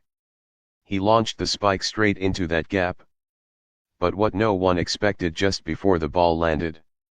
Several Nohibi players shifted their positions. The gap was gone, sealed off completely. It was a trap. Smack. Tanaka's spike was dug cleanly by Nohibi. Nice receive. Isumi Saki's Hime shouted. Immediately, Nohibi transitioned into attack. Tap. Daisho executed a quick tip. A second touch attack. And not just any second touch, it was the captain's. The ball soared in a sharp arc over the net, headed straight for Karasuno's court. Daisho had chosen a painfully tricky position, one that none of the defenders had a chance of reaching in time. Out. Out. It's going out. All eyes tracked the ball anxiously. Would it land inside, or outside? Thud. A soft landing sound. The line Ju-DGE lowered their small flag, pointing to the sideline. In. Creek. Nohibi scored another point. Yeah. Hoo. Cheers erupted from the Nohibi side of the net. See? Told you. He can only hit cross-court. After the celebration, Daisho turned his head with a smirk, locking eyes with Tanaka across the net. Looks like he doesn't know how to go line at all. Let's keep pushing the score. Next point. Huh. You bastard. Tanaka clenched his fists, voice booming, say that again if you dare. But the outburst was a bit much. He earned a warning from the referee on the sideline. Calm down, Tanaka. From the back row, Nishinoya shouted, don't fall for it. I know. Tanaka took a deep breath, eyes blazing as he glared across at the Nohibi players. All right. Then on the next ball I'll make you regret it. Creak. The referee's whistle blew again. Nohibi to serve. Taking advantage of the moment, their front row players leaned in and started taunting Tanaka again. He. The ref already warned him. He's all bark. If his spike was as fierce as his mouth, he would have scored. Smack. Nohibi served again. Another tricky float serve, but this level of ball no longer fazed Karasuno. Asahi smoothly picked it up in the back row. Then, Kageyama jumped into position ready to pass. First bonus chapter, 400 power stones white heavy checkmark. Second bonus chapter -800 power stones. Check out other novels. Marvel, I'm in Westview Town. Naruto, I'm Ninetales and my host is Kushina. Dear readers, join Patreon for 50 early chapters. https://www.patreon.com/uk21sparkler. Check out new fanfiction. Sparkler Naruto. Madam, you don't want anything to happen to Sasuke, right? Marvel, Deadpool is my best friend. Enjoying the story? Don't forget to add it to your collection, leave a review, and drop a power stone. Your support helps the story reach more awesome readers and keeps the updates coming strong. Every stone boosts the story, every review gives it life, and every collection shows your love. Thanks for reading. Add to collection review power stone. Let's rise up the rankings together. Chapter 155, Chapter 155, Karasuno High vs Nohibi Academy, 5. Dear readers, join Patreon for 50 early chapters. https://www.patreon.com/uk21 over here. Kageyama. Tanaka suddenly roared, "Pass the ball." Hearing his words, Kageyama glanced at the situation on the other side of the net with his peripheral vision. Nohibi's front row was quietly approaching the net. Seeing this, Kageyama's pupils contracted sharply. This is... Are they going for a block? Without hesitation, he made his decision and set the ball. Whoosh! The ball didn't go to Tanaka, it went to Akira, who was sprinting in from the side. Slap! At the same time, all three players in Nohibi's front row jumped together. They jumped ahead of Tanaka's approach. Damn! They tricked us. The moment they saw the direction of Kageyama's set, the minds of everyone on Nohibi went blank with shock. On the other side, Akira launched his spike without hesitation. Even with a block in front of him, Nohibi couldn't stop the ball. What's more, at that moment, Nohibi's blockers were covering the wrong target. Boom! A deafening sound echoed through Nohibi's court. Karasuno scores. Akira's spike further widened the score gap. Phew! Listening to the commentators outside the court praise the coordination between Akira and Kageyama, Eve Ryon on the Karasuno bench exhaled in relief and pride. Looks like the snake that thought it was ready to strike ended up biting air this time. Kuru smiled in satisfaction and commented, "If I'm not mistaken, they originally meant to shut down Tanaka-san with that block. But they didn't expect that even when Tanaka was calling for the ball, Karasuno's setter didn't give it to him." At times like this, Kageyama can be surprisingly rational. Kenma added quietly from the side, "He'll eliminate anything that doesn't contribute to winning. It's just... Tanaka-san's emotions might be a different story." "Hey! Kageyama, you brat." Tanaka turned to Kageyama, face a little red, "You really left me hanging just now. Calling for the ball and not getting it from the setter despite the team scoring in the end left Tanaka feeling somewhat awkward." "Huh?" Kageyama looked at him, a bit surprised. "I just thought it'd be easier to score by passing to Akira. Besides, if both attackers on the left and right are calling for the ball at the same time, then who should I pass to?" Tanaka was stunned by his words. "That's fair, I guess." "That's right." Seeing Tanaka's thoughtful expression, Kageyama pointed toward the Nohibi side and continued, "And more importantly, why? Doesn't Tanaka-san realize that by drawing all the attention from their defense, he's helping his teammates score? Isn't that even better than scoring yourself?" "Oh." Tanaka paused and looked in the direction Kageyama was pointing. Nohibi's front row players were glaring at him with frustration. They had prepped for such a flashy block, but the setter didn't even set to Tanaka. They got baited, crept to the net, and all jumped together only to block the air. To outsiders, Nohibi's move looked nothing short of foolish. Secretly preparing a block and then whiffing completely. While Tanaka was still processing it, Kageyama added calmly, "In a way, it was like you deceived their entire defense all by yourself. So why do you feel embarrassed? The ones who should feel embarrassed are Nohibi. You were pretty cool, actually fooling the blockers like that. Oh, hell yeah. Hearing that, Tanaka suddenly felt his throat go dry. Then, a spark of excitement lit up in his eyes. He put his hands on his hips and burst out laughing, ha ha ha ha. So that's it? Now that you mention it, that does sound awesome. I can totally picture how cool I looked. Tanaka's eyes gleamed as he smacked Kageyama on the shoulder with enthusiasm. Good. Not bad, Kageyama, you brat. That kind of set, make sure you do it again sometime. Yes. Kageyama nodded firmly. Got it? Before he could say anything else, Tanaka had already run to the net, making exaggerated, disdainful expressions toward the Nohibi players across the sea art. This is the so-called defensive powerhouse. Against the attack of mine, you're nothing special. Next rally's mine. Trying to sneak up and block again? You guys look like scurrying little rats. Bahahahaha.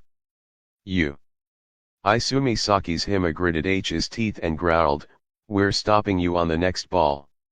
In the rallies that followed, Kageyama's deceptive sets left Nohibi in shambles. When they focused on Tanaka, Kageyama sent the ball to Akira or Azumane on the opposite side. And when they shifted their attention elsewhere, Kageyama would send it right to Tanaka. After being fired up by Nohibi's provocation, Tanaka was in peak form.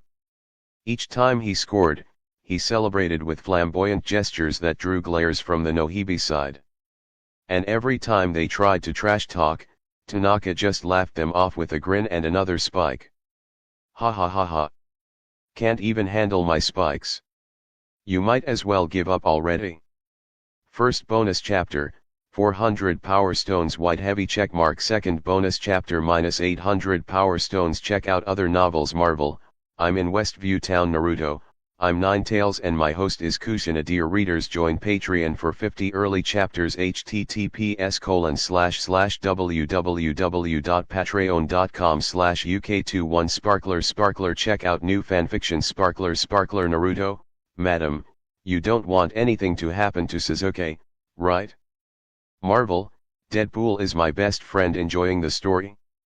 Don't forget to add it to your collection, leave a review, and drop a power stone. Your support helps the story reach more awesome readers and keeps the updates coming strong.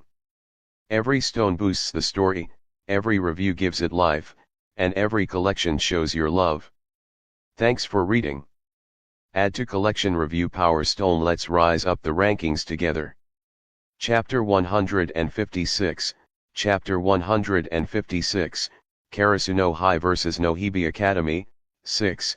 Dear readers, join Patreon for 50 early chapters. https://www.patreon.com/uk21. As the score continued to climb on both sides, Akira rotated to the back row, and Hinata moved to the front row.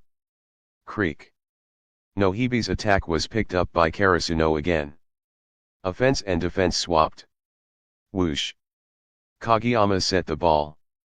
Although everyone on Nohibi had seen TS type of quick attack between Kageyama and Hinata when watching previous matches, this was their first time facing it directly, and they were completely caught off guard.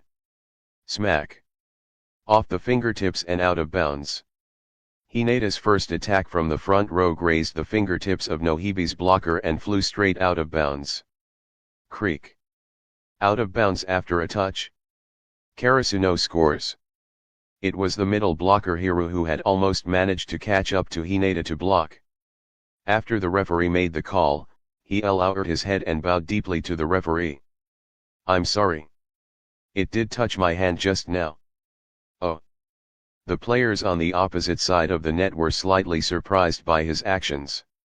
Because in their past matches, this was a common tactic used by Nohibi.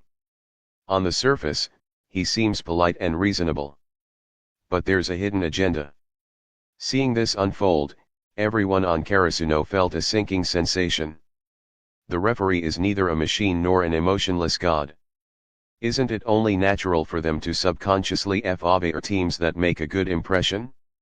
Even though today's referee seemed like the cold, impartial type, who could say for sure? Hiro's seemingly unnecessary apology was met with a mildly surprised look from the referee. To the audience, that ball had been a tough one to judge. Hineda's quick attack was incredibly fast, and from the spectators' seats, far from the court, it was difficult to see clearly whether the ball had grazed the blocker's fingers. At that moment, many spectators were beginning to doubt the fairness of the referee's decision. But after Hiro's words, those doubts disappeared immediately. Even the player who attempted the block admitted it hit his hand. What more was there to question? Seeing this, everyone on Nohibi's side exchanged subtle, satisfied smiles. Whether it's provocation or flattery, as long as it helps them score, they'll do anything. That's always been their style. Boom. In the stands, Kuro watched the action with disdain. They're obviously just a bunch of punks. Why go to such lengths to act so well behaved? As the match continued, Nohibi faithfully stuck to their usual playbook. Not only did they repeatedly provoke the players across the net, but they also continued their attempts to win favor with the referee through performative gestures. The audience couldn't hear the provocative words being said by Nohibi. In their eyes, Nohibi appeared to be an extremely courteous team. Whenever they were called out by the referee, they immediately admitted their faults and apologized sincerely. And if any mistake they made impacted Karasuno's players during a play, they would bow in apology with exaggerated guilt. For example, during a spike attempt, one of them had scraped Sakishima's finger trying to force the ball off his hands and out of bounds. After that point, he bowed deeply to Sakishima. There are very few players who would go that far during a match. Not only the on-court referees but even some uninformed spectators were completely taken in by this apparent sportsmanship. But no matter how often Nohibi tried these tactics, the massive difference in skill was impossible to ignore. Just like Karasuno had analyzed before the match, even if these antics won them 1 or 2 points, it wouldn't matter unless they could truly rattle Karasuno's mentality. And so far, they hadn't managed to shake them at all. Creak. Under Akira's overwhelming pressure, Nohibi lost the first set by a decisive margin of 11 points. Phew. What a shame. Nohibi seems like such a nice team.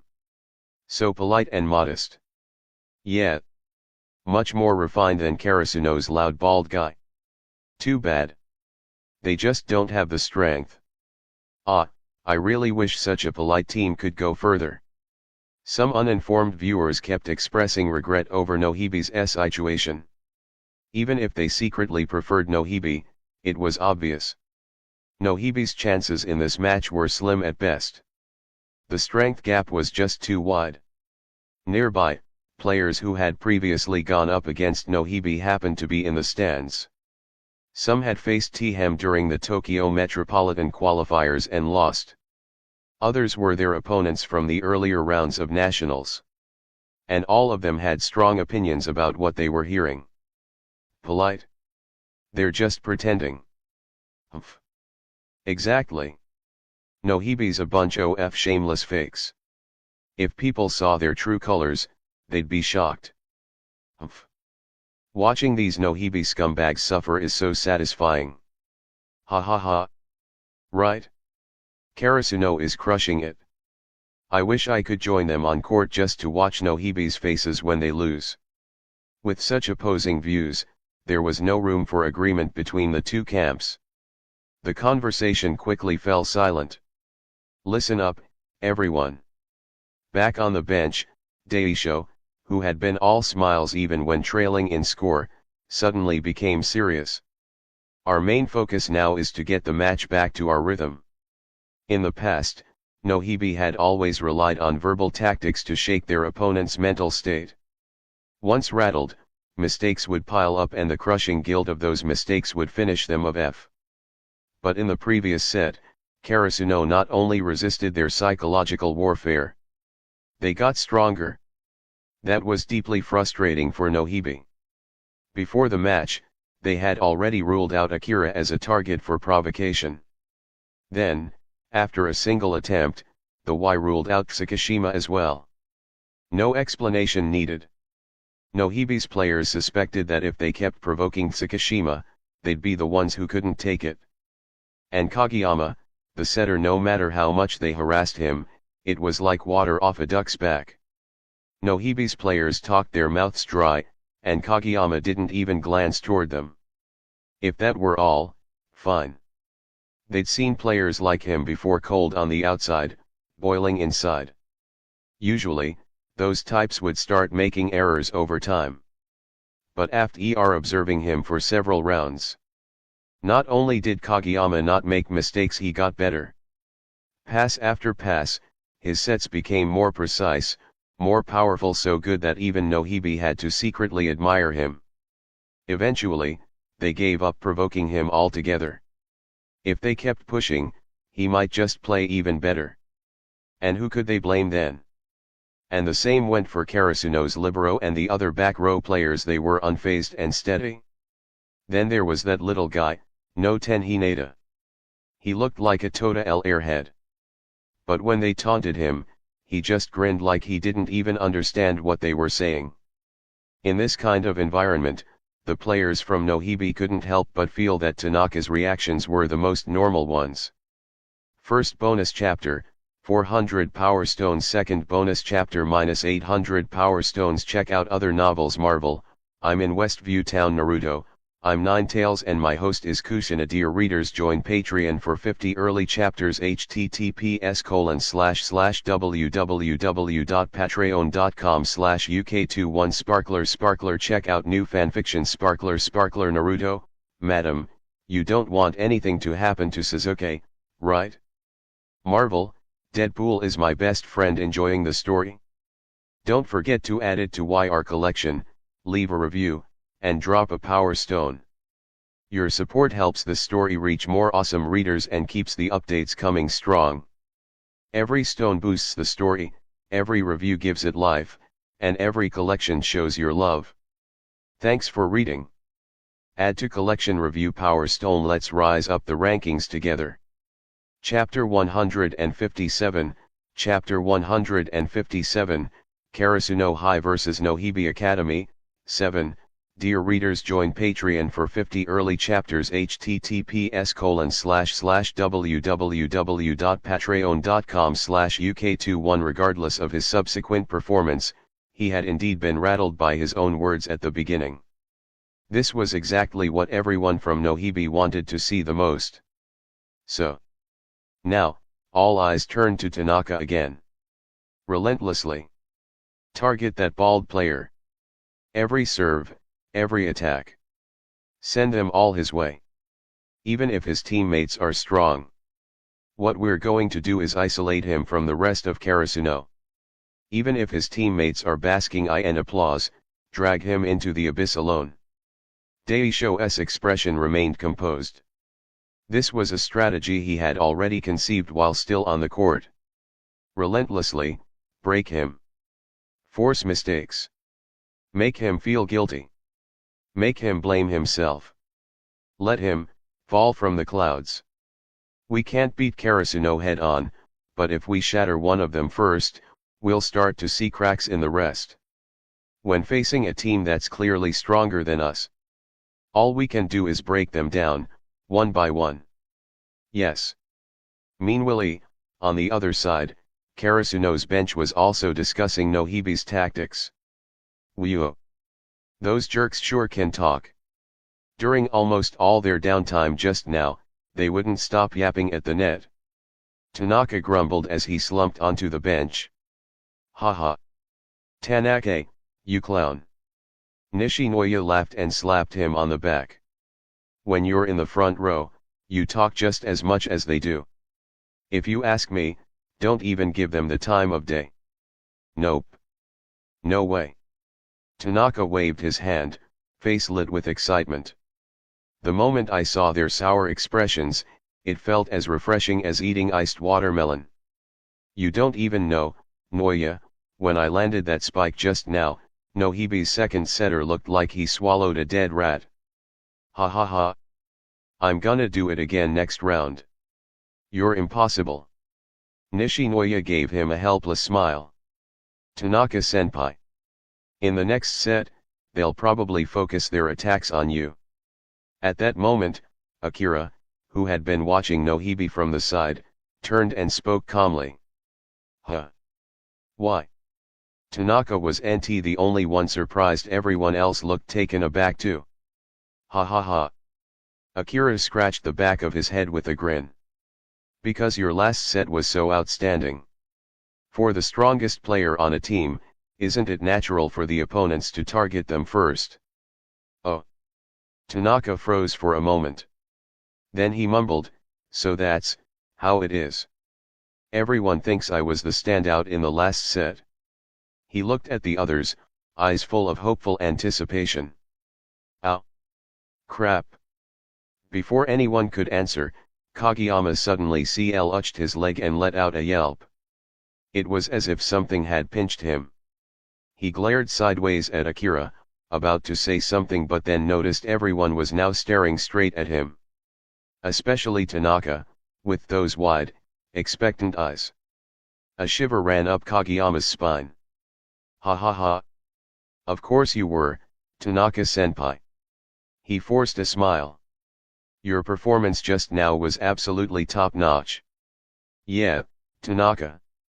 I was floored by those spikes you landed. With Kageyama breaking the silence, the rest of the team chimed in. Ha ha. Tanaka, you were on fire back there. Seriously. Even the commentators mentioned you several times. They said, something like he fooled the blockers all by himself. An all-around offensive threat. Ah. Tanaka stared blankly as he praise washed over him. Was I really that good? Even better than we're saying. And that's why. Sugawara clapped a hand on his shoulder. As the best player in the last set, it's only natural they target you next. Don't let them break you. Ha ha ha. Tanaka burst out laughing and jumped to his feet, pounding his chest. Don't worry, everyone. In this world, Ryunosuke Tanaka doesn't lose. He only gets stronger and stronger. Creak. After a short break, the second set began. This time, Nohibi stuck to the strategy they devised during the break. Boom. Kazuma Nume's powerful jump serve hurtled straight toward Tanaka. As Nohibi's ace, his offensive spikes were already the most powerful on the team, and his serve? Just as brutal. Smack. Sorry. Tanaka managed to deflect the ball slightly, but not perfectly. It didn't matter, Kageyama was already in position beneath the landing spot. Wham! He sent a sharp pass to Akira, who scored cleanly. Even though Nohibi lost the point, their players didn't look discouraged. Because even in that one rally, they'd achieved their goal. That serve had already reached Tanaka. First bonus chapter, 400 Power Stones. Second bonus chapter, -800 Power Stones. Check out other novels. Marvel, I'm in Westview Toen Naruto, I'm Ninetales and my host is Kushina. Dear readers, join Patreon for 50 early chapters. https://www.patreon.com/uk21sparkler. Check out new fanfiction. Sparkler Naruto. Madam, you don't want anything to happen to Sasuke, right? Marvel, Deadpool is my best friend. Enjoying the story? Don't forget to add it to your collection, leave a review, and drop a power stone. Your support helps the story reach more awesome readers and keeps the updates coming strong. Every stone boosts the story, every review gives it life, and every collection shows your love. Thanks for reading. Add to collection. Review Power Stone. Let's rise up the rankings together. Chapter 158, Chapter 158, Karasuno High vs Nohibi Academy, 8. This isn't the first time in this match. It's just a small mistake right now, but they believe in it firmly. Because once enough small mistakes pile up, it's enough to crush someone. Phew. One more point. And Ryunosuke Tanaka, who had just made a receiving error, wasn't blaming himself like everyone from Nohibi expected. In fact, to him, making a mistake like that was probably just the beginning. Tanaka has always seen himself as just an ordinary guy. Not a genius. Not a monster. In this match, with Nohibi going all out, he knew he wouldn't shine as much as he did in the last game. He might even mess up more often than not. But so what? Even if he makes mistakes, even if his performance is totally average, that's no reason to give up. Starting to blame himself for mistakes, then playing worse and worse. That kind of downward spiral? That's for suckers. That won't happen to me, Ryuna shook Tanaka. Everyone has their highs and lows. That's completely normal. In the last match, I already hit my peak. So isn't it totally normal to hit a low point this game? If someone falls apart just because they're in a slump, then that's not Ryuna shook Tanaka. Smack. Across the net, Nohibi's attack had already begun. Left wing. Akira shouted from the side. Tanaka snapped out of it immediately and rushed forward to block. Seeing this, a gleam of excitement flashed through Suguru Daisho's eyes as he prepared to spike. That bald guy from Karasuno had just spaced out. Does this mean their plan is already starting to work? Daisho specifically aimed his spike at the zone closest to Tanaka, hoping to break through his block. To deal a fresh blow to an already fragile mindset. A wicked gleam lit up Daisho's eyes. Smack. A powerful straight spike shot toward the opening in Tanaka's block. But at that moment, Akira, who had jumped beside Tanaka, moved his hands sideways as if he could see the future and shut down the spike right in front of Daisho's stunned eyes. Huh. Don't you think your eyes gave it away a little too much? Even under normal circumstances, it's hard to get past Akira's block. But just now, Daisho had locked his gaze on Tanaka's position before he even jumped. Akira had already seen what was coming. So stopping the spike? Piece of cake. Whoosh. Daisho exhaled heavily, then walked back to regroup in silence. He'd finally come to his senses. That last attack, he'd rushed it. He hadn't even taken time to check the rest of the court. He was too obsessed with shaking up Karasuno's bald player. And now? Had his own focus been shaken instead? Realizing this, a cold sweat ran down Daisho's back. When did that start? Whoosh. You good, Daisho? It's just a point. Don't overthink it. Seeing the look on his face, his teammates assumed he'd been hit by the ball just now. I'm fine. I'm fine. Just a little distracted, he replied, shaking himself out of it. Stick to the original plan. Yes, sir. This Karasuno team. They're not going to be easy to deal with. In the stands, the teams who had just wrapped up their own matches had arrived to watch. Among them was the team that had topped Group C, Ichibayashi High. They had just defeated their opponents and secured a place in the top 8. Which meant that this afternoon, they would face the winner between Karasuno and Nohibi. Naturally, they'd shown up early to scout the match. Nohibi's cheap tricks don't seem to be working. Humph. Only teams without real strength would resort to those kinds of tactics. Ichibayashi's captain and setter, Yasuke Fumizuki, snorted coldly, clearly unimpressed by Nohibi's antics. As a volleyball player, I find them shameful.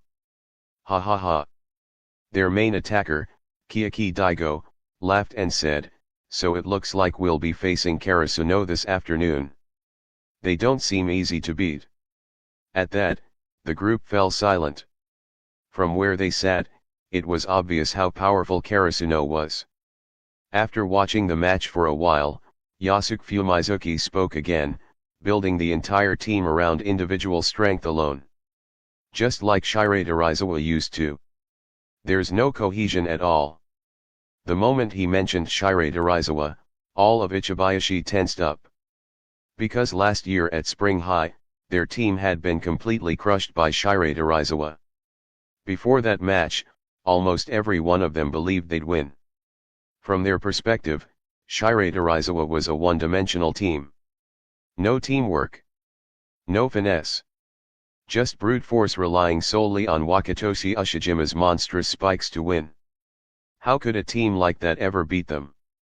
But once they actually stepped on the court, reality slapped them hard. Their supposedly flawless team play didn't win them the game like it had in the past. In fact, when none of them could even receive Ushijima's spikes. What good was their teamwork? Because if you can't even make the first touch, what's the point of your passes, attacks, or perfect coordination? It's all meaningless. In that match, the formation they thought was seamless had been shredded by Ushijima's sheer power. And they'd been humiliated. Badly. First bonus chapter, 400 Power Stones. Second bonus chapter -800 Power Stones. Check out other novels. Marvel, I'm in Westview Town. Naruto, I'm Ninetales and my host is Kushina. Dear readers, join Patreon for 50 early chapters. https://www.patreon.com/uk21sparkler. Check out new fanfiction. Sparkler Naruto, Madam, you don't want anything to happen to Sasuke, right? Marvel, Deadpool is my best friend. Enjoying the story? Don't forget to add it to your collection, leave a review, and drop a power stone. Your support helps the story reach more awesome readers and keeps the updates coming strong. Every stone boosts the story, every review gives it life, and every collection shows your love.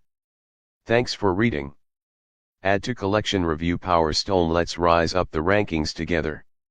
Chapter 159, Chapter 159, Karasuno High vs Nohibi Academy, 9. Therefore, for the team of Ichibayashi, everyone naturally had a deep impression of Shiratorizawa. At the beginning of this year's national tournament, they heard that Shiratorizawa had lost in the Miyagi prefectural qualifiers and would not be coming to Tokyo. Since then, Ichibayashi had been paying more attention to Karasuno, who was also from Miyagi Prefecture. But after watching Karasuno's match for the first time yesterday, they discovered something. Karasuno turned out to be a team that had come here with outstanding individual ST rank.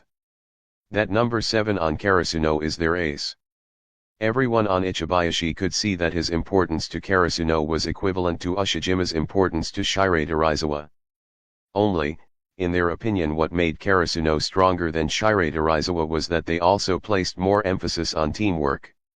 The kind of super-fast attack executed by Karasuno's setter with that tiny number 10 was impressive even in their eyes. Sigh. Although they also beat Shiratorizawa, judging from these two matches, it seems like this number 7 still isn't stronger than Ushijima. As long as we can receive their attacks, Karasuno probably won't be our opponent, right? Tetsuya Harada said with some hesitation. It's not that he's weaker than Ushijima, it's that he hasn't shown his full strength yet. Yasuke Fumizuki shook his head, clearly disagreeing. Several others nodded in agreement, clearly siding with Fumizuki's assessment. Harada scratched his head with uncertainty. But I definitely saw this no 7. Tetsu. Kiyaki Daigo suddenly spoke up. The last time we watched the match video between Karasuno and Shiratorizawa, you weren't there because of your injury. So you don't know just how strong number 7 on Karasuno really is. Harada's expression changed in surprise. Oh. That's right. You mean, that number 7 from Karasuno didn't go all out in the first 2 rounds. But I already thought he was way stronger than a typical attacker. Could it be? Yes. Daigo nodded and continued, in the match against Shiratorizawa, he showed a much higher starting jump and stronger spiking power. And there was another detail in that video. When receiving his spikes, Shiratorizawa's players made a lot of uncharacteristic errors. They kept misreceiving the ball for seemingly no reason. We're still not sure if it was just a coincidence or if there's some other trick to it. Misreceiving those spikes for no apparent reason. Hearing this, Everyone on Ichibayashi fell silent, heads lowered. Even now, when they think back to THAT video, they still find it hard to believe. Even as their former opponents, they had to admit Shirei Terizawa was a powerhouse in terms of individual strength. Although their coordination wasn't the best, mistakes on that level during a receive. It just didn't match their usual level of play. But those receiving errors had undeniably occurred. Therefore, Karasuno's number 7 had always remained a mystery in their hearts. He gave off a feeling that was impossible to see through. If one couldn't understand the nature of his spikes, facing Karasuno gave an inexplicable sense of pressure. Phew. Seeing the nervous expressions on his teammates' faces, Yasuke Fumizuki couldn't help but rub his forehead and say, "We'll see for ourselves when we actually face Karasuno. In the previous matches, I haven't seen him use that ability. Maybe it really was just a coincidence." Sigh. All we can do now is hope that's the case. While the spectators continued discussing off-court, the match on the court had entered a critical moment. Boom. Tsukishima's near-net spike was immediately blocked by Nohibi's front row. Creak. But the referee's decision wasn't what the audience expected. Point to Karasuno. Nohibi committed a net touch violation. Yes. I did touch the net just now. Daisho bowed deeply to the referee at the sideline. Humph. So hypocritical. This wasn't the first time this had happened. Even though Karasuno had mentally prepared themselves for Nohibi's little tricks, seeing them continue with these antics still left a bitter taste. Although so far, the referee hadn't made any unfair decisions in favor of Nohibi, just looking at the double-faced behavior of these players, one persona for the referee and another for their opponents, filled Karasuno with disgust. Off-court, they constantly threw out provocative taunts. On-court, when speaking to the referee, they pretended to be model players. What more could be said? Truly a team that would do anything to win. Their actions completely aligned with their win at all costs philosophy. Tweet. The referee's whistle blew. The game resumed. Thwack. As soon as Nohibi picked up their serve, their front row moved into motion. Watch out. Now in Karasuno's front row were Kageyama, Hinata, and Tsukishima. At this moment, all three had already taken their positions at the net. Swoosh. Across the net, Saki's Hima executed a back pass. He sent the ball directly to the position of Hiru behind him. Quick attack. Thwack. But Hinata, moving at top speed, instantly darted in pursuit as soon as the ball was passed. One touch block. The ball struck Hinata's hand and bounced high behind him. Then it was smoothly received by Izumane in the back row. Seeing this, Hinata, who had just landed, immediately took off again. And on the other side, Hiru followed him without hesitation. In this round, his job was to track Hinata's every move and guard against the quick attack. But this time, Kageyama's pass didn't go to Hinata. Swoosh. First bonus chapter, 400 Power Stones. Second bonus chapter -800 Power Stones. Check out other novels. Marvel. I'm in Westview Town. Naruto. I'm Ninetales and my host is Kushina. Dear readers, join Patreon for 50 early chapters. https://www.patreon.com/uk21sparkler. Check out new fanfiction. Sparkler Naruto. Madam, you don't want anything to happen to Sasuke, right? Marvel, Deadpool is my best friend. Enjoying the story? Don't forget to add it to your collection, leave a review, and drop a power stone. Your support helps the story reach more awesome readers and keeps the updates coming strong. Every stone boosts the story, every review gives it life, and every collection shows your love. Thanks for reading.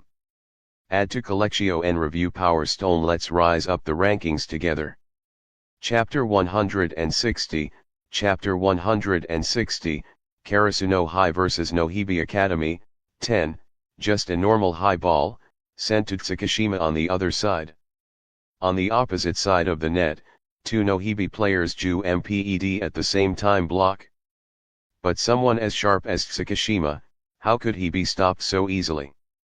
On Karasuno's team, even though he doesn't have as many spikes, his scoring percentage is second only to Akira's. Smack. It was different from a normal spike. This time, Tsukishima struck lightly at the bottom of the ball. A high-angle spike soared directly above Nohibi's blockers. This ball was different from an ordinary spike or a tip, because a tip usually lands right behind the blocker. But this time, the Nohibi players were clearly on guard against that kind of drop shot. So this time, Tsukishima's ball headed toward Nohibi's rear sideline, an unguarded zone. It looked like a long-range tip. This kid Tsukishima is pretty cunning too. Kuro chuckled twice from the stands. I'm starting to think he should be wearing a Nohibi jersey and standing on the other side of the net. Crap. Too late. That was the shared thought of everyone on Nohibi's side. They could only watch as the ball flew toward the back line helpless. If it's too late to get the ball, well, in that case, the best way to increase your chance of scoring is just Takeki Ho, from the back row, and Akama rushed to where the ball would land. Out of bounds. Out of bounds. Just as the ball hit the ground, they blocked both sides of the landing spot and shouted in unison. Tweet. The whistle blew. The linesman raised his flag out of bounds. That ball just now. It was clearly in. It might not have been obvious from the audience's angle, but from Kageyama and the others' side, they saw it clearly. That ball had clearly landed right on the boundary line. But just now, the two Nohibi players in the back row had jumped in front of the landing spot, seemingly blocking the linesman's view. So, to others, the call wasn't so clear-cut? Which meant in that moment, the linesman had actually been deceived by their shout and ruled the ball out.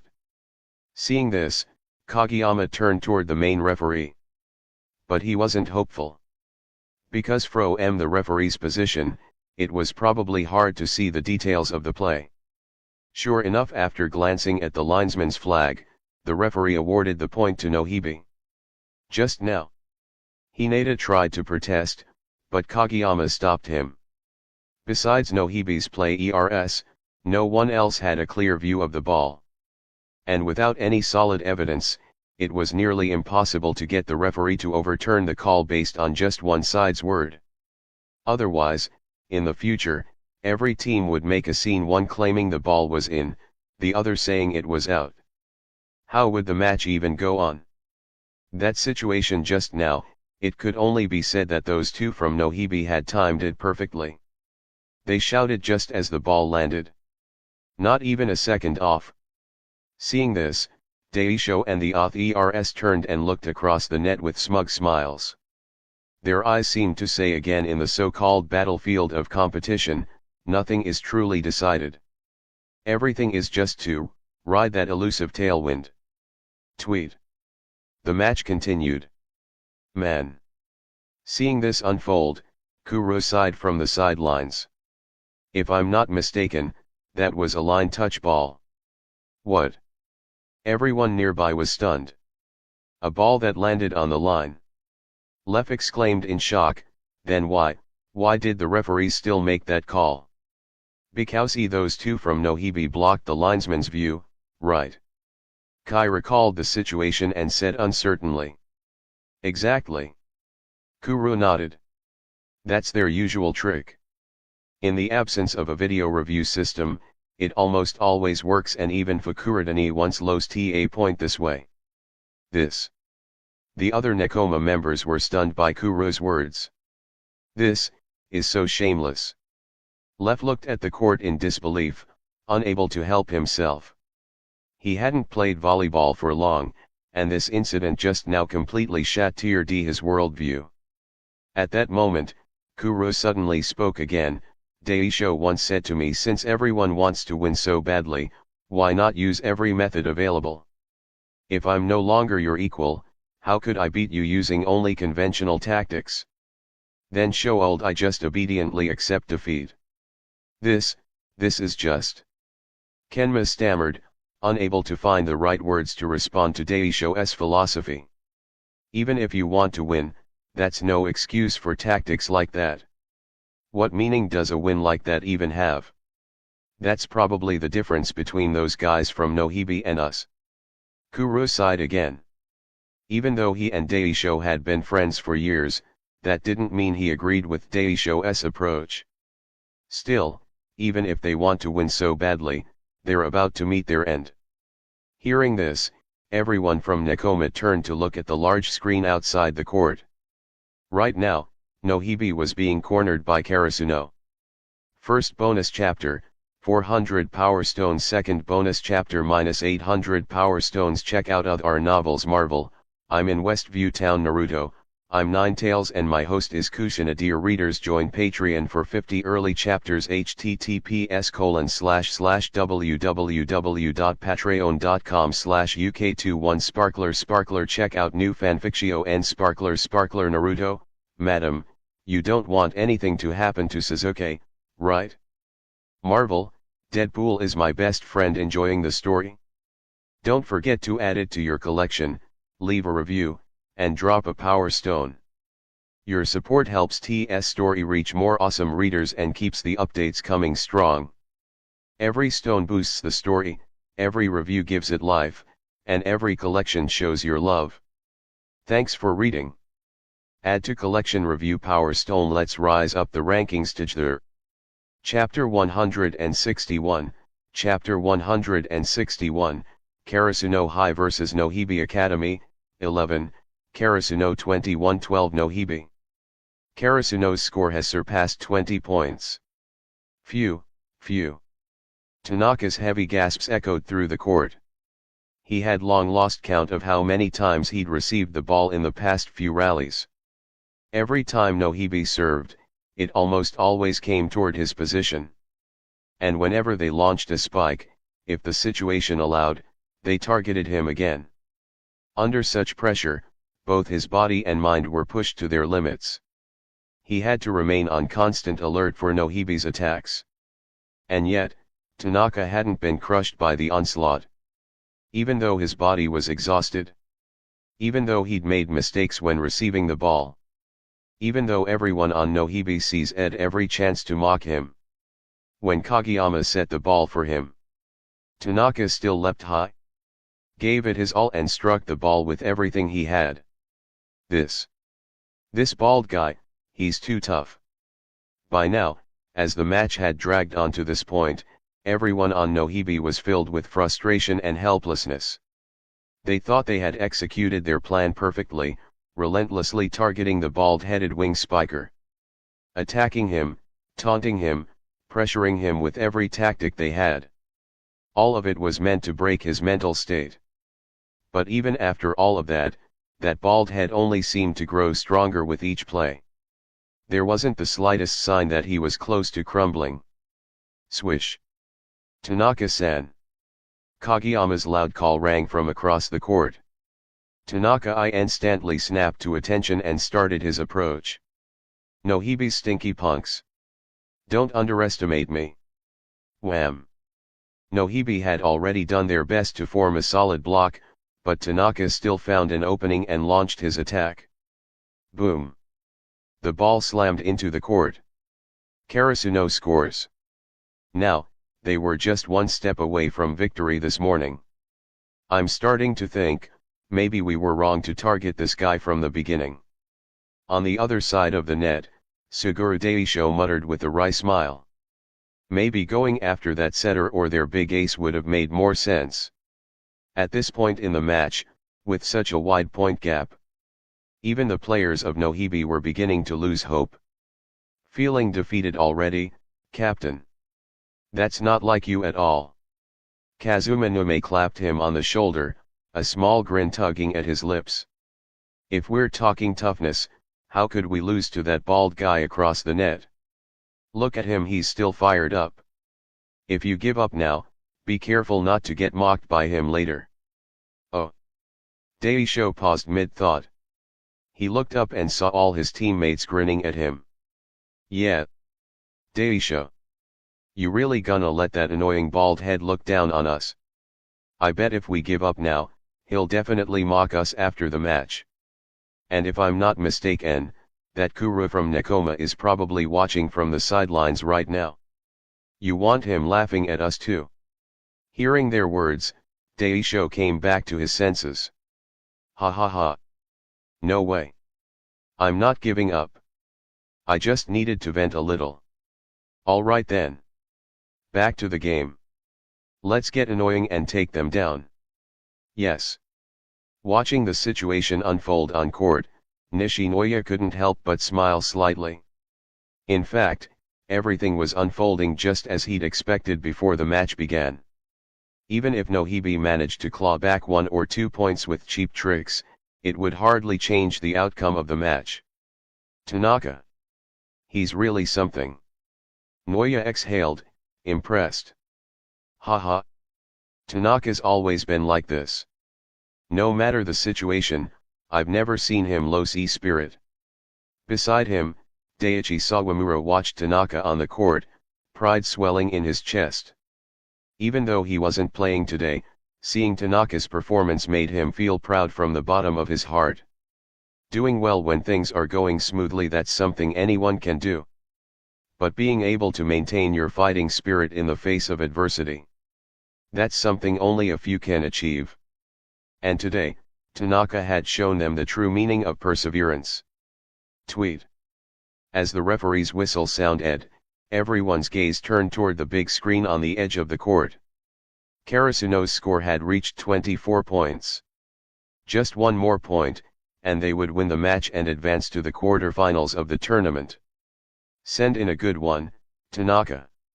No problem.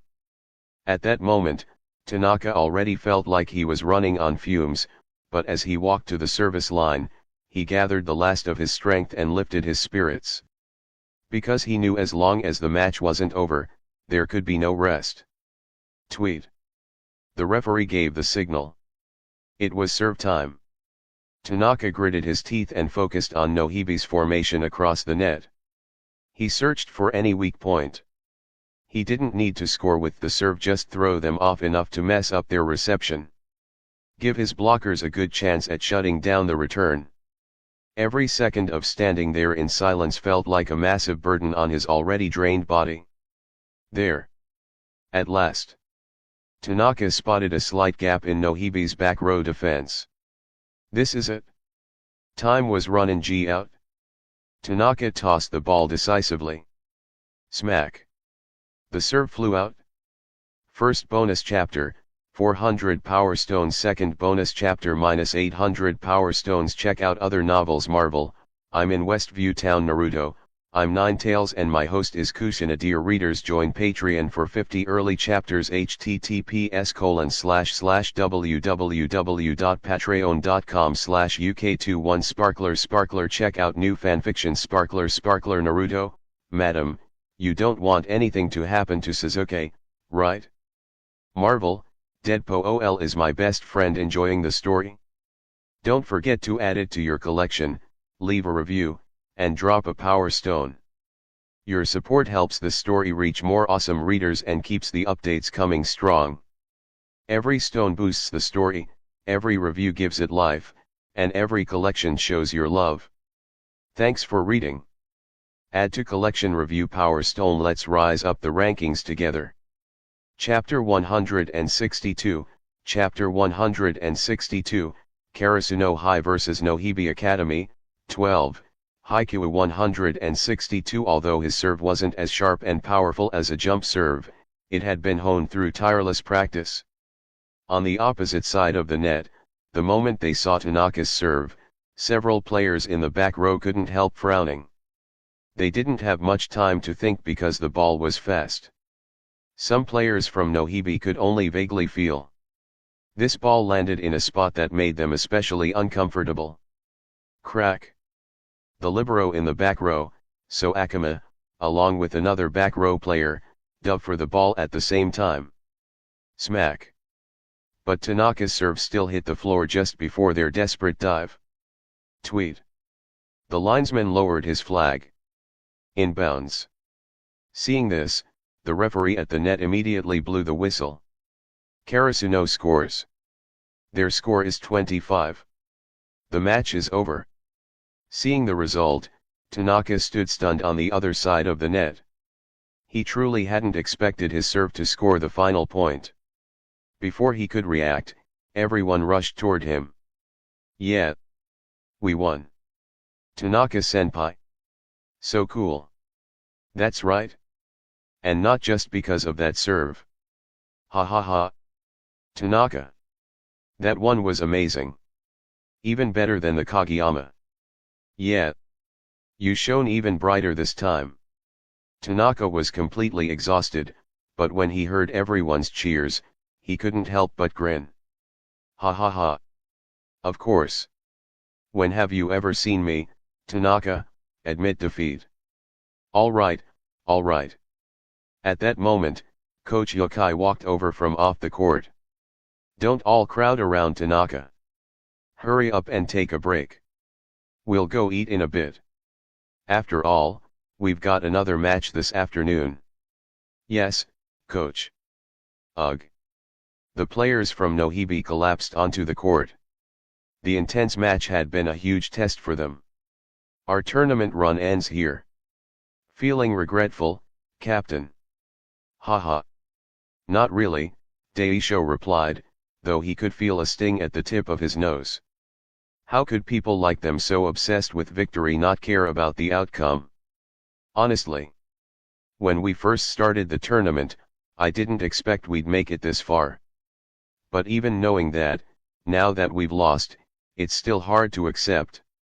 After resting for a few minutes, the players from Nohibi helped each other to their feet. In the end, Daisho couldn't help glancing back at the court behind them. If we had kept going, it would have been the quarter-finals next. Maybe we just weren't ready for that kind of glory yet. Nohibi Academy eliminated in the third round of nationals. One more bowl. Same here. The restaurant near the tournament venue was packed, like every noon. It was nearly impossible to get a seat. Karasuno was lucky to find a table.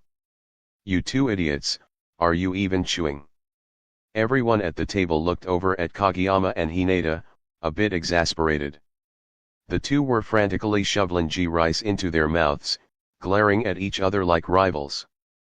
It was like whoever ate slower would lose. Gulp. Nom nom. As they ate, Hinata suddenly coughed, slapping his chest and gasping wildly. Idiot. How do you eat that fast and not choke? Get I'm some water, quick. Thud. Seeing this, Kageyama, his mouth also full of food, let out a laugh.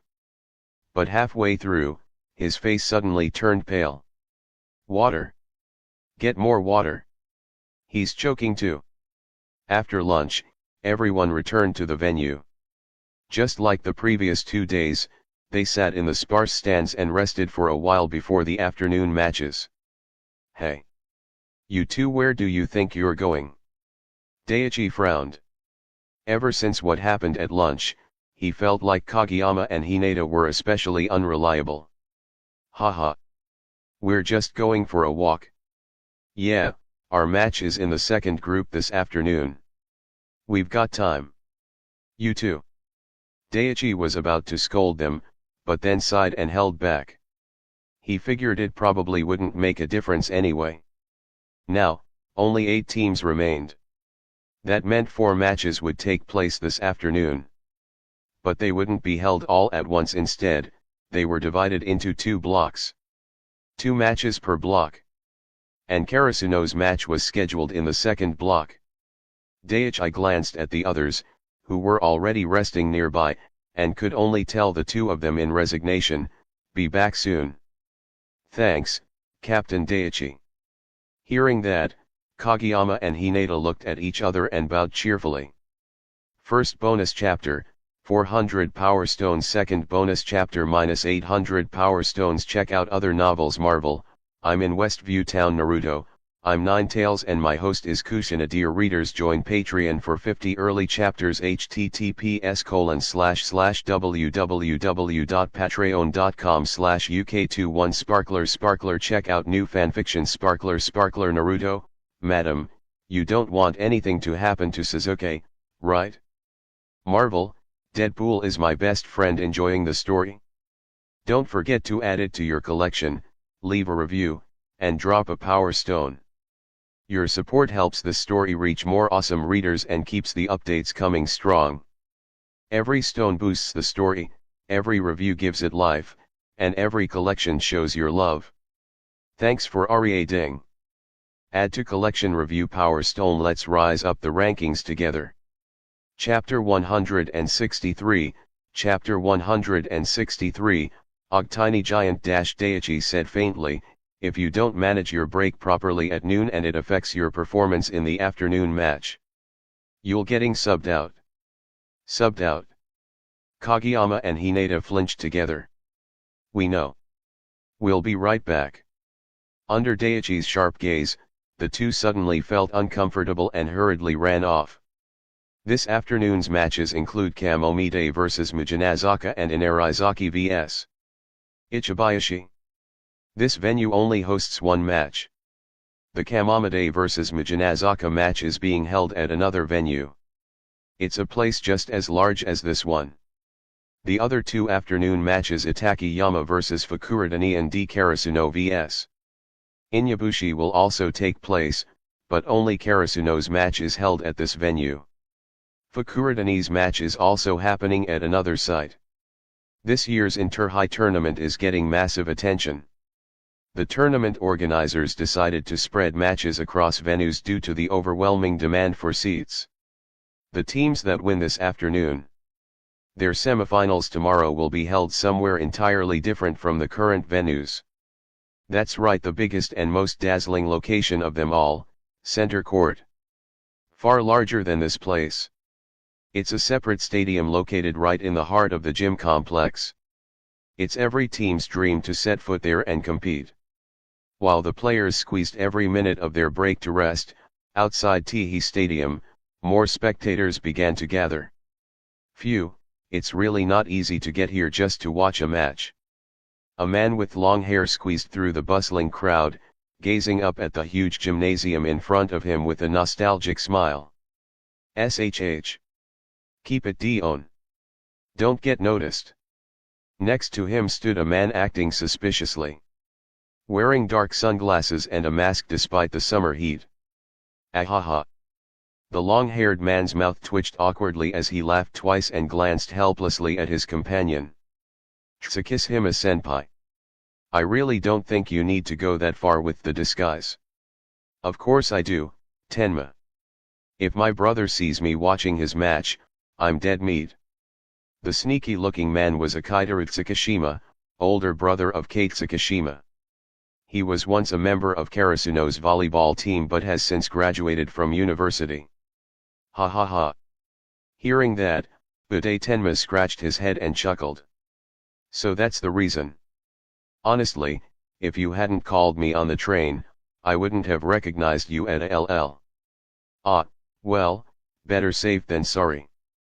Akitaru Tsukishima sighed. That kid already told me not to come watch him play. So I absolutely cannot let him find me. As he said this, something seemed to occur to him. Oh, right. Tenma, what made you suddenly want to come watch a match? Ha ha ha. The long-haired man's eyes lit up with excitement. Because I saw the national tournament on TV this morning. I just happened to catch the tail end of Karasuno's match. Plus, the place I'm renting isn't far from here, so I just hopped on the tram. I really missed watching them play on the court. Yeah, that makes sense. Akitaru's eyes, hidden behind the sunglasses, gleamed with nostalgia as well. Then, scanning the surroundings again like a spy, he added, but Tenma. Once the match starts, we cannot cheer too loudly. If my brother hears me, I'm in serious trouble. Fine, fine. Uday Tenma nodded with a sigh. All right, Tsukishima-senpai. I'll keep it down later. The two of them were just a small part of the growing crowd. As the afternoon match time drew near, more and more spectators poured in. Even though the tournament organizers had prepared for crowd control, they were still surprised by this year's turnout. Daiichi and the others looked toward the court, where Inarizaki and Ichibayashi are already lined up, ready to begin. Kuro, standing nearby, suddenly spoke up. "Man. Bokuto's match is probably starting around now, huh?" "Should be," Sugawara replied thoughtfully. "According to the tournament schedule, all the matches this round start at the same time. So Kojume, why didn't you go to the other venue to watch the match with Bokuto and the others? Isn't Itakayama playing Fukurodani over there? If we didn't have a match today, I would have wanted to go see it myself." Kenma propped his chin in his hand, looking a bit exasperated. "Ugh, it's such a pain to transfer trains. Unlike the teams, we don't have a dedicated shuttle. Besides, that match also has Itakayama and Fukurodani. As a Tokyo team, we've seen them so many times already we're kind of tired of it. Might as well stay here and watch your game." "Yeah, exactly." Kai chimed in with a nod, agreeing with Kenma. "I've seen a lot of TV interviews saying that this year's Inarizaki has the potential to take the championship. They're the strongest team after Fukurodani. Right? Some people even believe that Inarizaki could beat Itakayama and win the whole Inter-High." Kuro smirked and added teasingly, "Maybe you guys will lose to them first." "What?" Hinata was dumbfounded. "Why yeah, that's true. If we win our next match, then tomorrow's match will be against Inarizaki. It's too soon to say that." Daiichi's voice cut through the conversation, serious and calm. "Let's focus on winning the match in front of us first." "Yes, sir." And while the Karasuno team chatted with Nekoma nearby, not far away, two other figures silently observed them from the crowd. First bonus chapter, 400 Power Stones. Second bonus chapter -800 Power Stones. Check out other novels. Marvel. I'm in Westview Town. Naruto. I'm Ninetales and my host is Kushina. Dear readers, join Patreon for 50 early chapters. https://www.patreon.com/uk21 Sparkler. Check out new fanfiction. Sparkler Naruto. Madam, you don't want anything to happen to Sasuke, right? Marvel. Deadpool is my best friend. Enjoying the story? Don't forget to add it to your collection, leave a review, and drop a power stone. Your support helps this story reach more awesome readers and keeps the updates coming strong. Every stone boosts the story, every review gives it life, and every collection shows your love. Thanks for reading. Add to collection. Review Power Stone. Let's rise up the rankings together. Chapter 164, Chapter 164. Huh. I know that person. Looking at the group of people from Karasuno, Akaidaru Tsukishima said with some surprise. "Who?" Uday Tenmo looked puzzled. "Tsukishima-senpai, you still recognize the current Karasuno players?" "It's not that." Akaidaru Tsukishima shook his head slightly. "I mean their current coach. The guy with the blonde hair. Speaking of which, you should know him too." "Huh?" Uday Tenma was confused. He racked his brain, but still couldn't recall the person standing in front of the bench. "I don't know him. His name is Kaishin Yokai. He was also in the volleyball club back then, just a few years older than me. He's the grandson of Coach Ike Yokai." "What? Yokai? Coach Yokai's grandson?" At the mention of Coach Yokai, Uday Tenma suddenly trembled. It was under Coach Yokai that he completed his transformation. Therefore, for this strict, intense coach, he had more respect for him than anyone.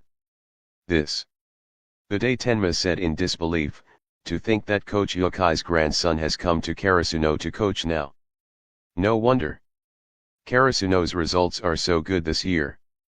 I bet Coach Yokai must be guiding him behind the scenes. Ahem. Akitaru Tsukishima cleared his throat lightly and corrected, whether or not the old coach is guiding him, I don't know. But according to what Kei and I have said, the reason Karasuno is so strong this year is because they've got an incredible guy on the team. Incredible guy, huh? Uday Tenma paused for a moment, then chuckled, even if he's amazing, he can't be the only reason Karasuno's doing so well. I still think it's because Coach Yokai is secretly supporting them. Akitaru Tsukishima didn't argue further. In truth, he also had some doubts in his heart. But knowing his younger brother's personality, if he said someone was strong, then that person likely wasn't weak. That said, Akitaru hadn't watched many of Karasuno's matches, so he didn't know much about the current team firsthand. Well, whatever the case, we'll just have to keep watching. While they were talking, the match on the court had already begun. It's no exaggeration to say that Inarizaki is a strong contender for this year's championship. The passes from their setter, Etsumiya, were absolutely suffocating. He's known as the strongest setter among high school sophomores not just because of hype. It's a title he's earned with every serve and set. After watching the match for a while, even Kageyama on the sidelines had to admit, Etsumiya's setting is insanely good. And when it comes to teamwork, he and his twin brother Osamu Miya have a rhythm all their own. The two of them always seem perfectly in sync, leaving the defense across the net completely helpless. Their opponents this time, Ichibayashi High, were no slouches either. Otherwise, they wouldn't have made it to the top 8 in a national tournament packed with powerhouse schools. In this match against Inarizaki, they only fell slightly behind. Most of the time, both teams were neck and neck. In the end, it took 3 grueling sets before the match was decided. Inarizaki 2-1 Ichibayashi. Inarizaki barely edged out the victory. And with that, THEY advanced to the national semifinals. Just as Inarizaki wrapped up their third set, the Karasuno team began their warm-ups. There wasn't much downtime between matches, they were called to the court almost immediately. At the same time, from across the VENU, Inyabushi Higashi's team began to file in as well. Phew. When there were a bunch of teams, it didn't feel like this. But now that there's only one match left on this court, the pressure really hits you all at once. Yokoyama, the team's main attacker and only first year, muttered. This was his first time on the national stage. Ha ha ha. Don't worry. Yasuke Fumizuki smiled and patted him on the shoulder. If you're nervous, imagine how nervous the Karasuno players must be. This is their first time on the national stage in 5 years. In other words, their whole team is full of rookies, just like you. Exactly. Kiyaki Daigo grinned and added, we're going to be playing on center court next. If you're this nervous already, you might just pee your pants out there. Why yet? Yokoyama's voice trembled slightly. Are we really allowed to play in a place like that? I never even dreamed of it before. Hearing that, the others fell silent for a moment. We will. Fumizuki's tone was calm but resolute, his gaze fixed on Karasuno across the net. There's only one match left. If we can beat the team in front of us, we'll be on that court. Meanwhile, up in the stands, Kuro and the others were watching the preparations with growing impatience. Hey, has there been any news from Fukurodani's side? Kuro asked, sounding bored as he stared at the court. Hearing this, Yamamoto checked his phone again. Nothing yet. Guess their match isn't over. But it should be wrapping up soon. At that moment, Kai suddenly said, you don't think something went wrong? As soon as those words came out, everyone around him went quiet. It won't. Kuro rubbed his chin, speaking with some hesitation, as long as Bokuto plays like he normally does, then they'll definitely halfway through the sentence, he suddenly paused. Not just Kuro, the rest of Nekoma's crew were stunned too. Bokuto. Accident. Ahaha. Kai chuckled nervously. First bonus chapter, 400 Power Stones. Second bonus chapter -800 Power Stones. Check out other novels. Marvel, I'm in Westview Town. Naruto, I'm Ninetales and my host is Kushina. Dear readers, join Patreon for 50 early chapters. https://www.patreon.com/uk21sparkler. Check out new fanfiction. Sparkler Naruto, Madam, you don't want anything to happen to Sasuke, right? Marvel, Deadpool is my best friend. Enjoying the story? Don't forget to add it to your collection, leave a review, and drop a power stone. Your support helps this story reach more awesome readers and keeps the updates coming strong. Every stone boosts the story, every review gives it life, and every collection shows your love. Thanks for reading. Add to collect Ion Review Power Stone. Let's rise up the rankings together. Chapter 165, Chapter 165, Karasuno vs Inyabushi Higashi. 1. I don't know why, but when those two words are put together, it always makes my heart race. At that moment, Kenma hesitated slightly. I heard that venue is slightly bigger than this one. Plus, the matchup between Itakayama and Fukurodani. There's definitely going to be a huge crowd. Which means the chance of something going wrong is pretty low. Kenma paused, then added, but we can't rule it out completely. After all, Bokuto-senpai is so unpredictable. You never know when he'll suddenly fall into one of his frustration modes.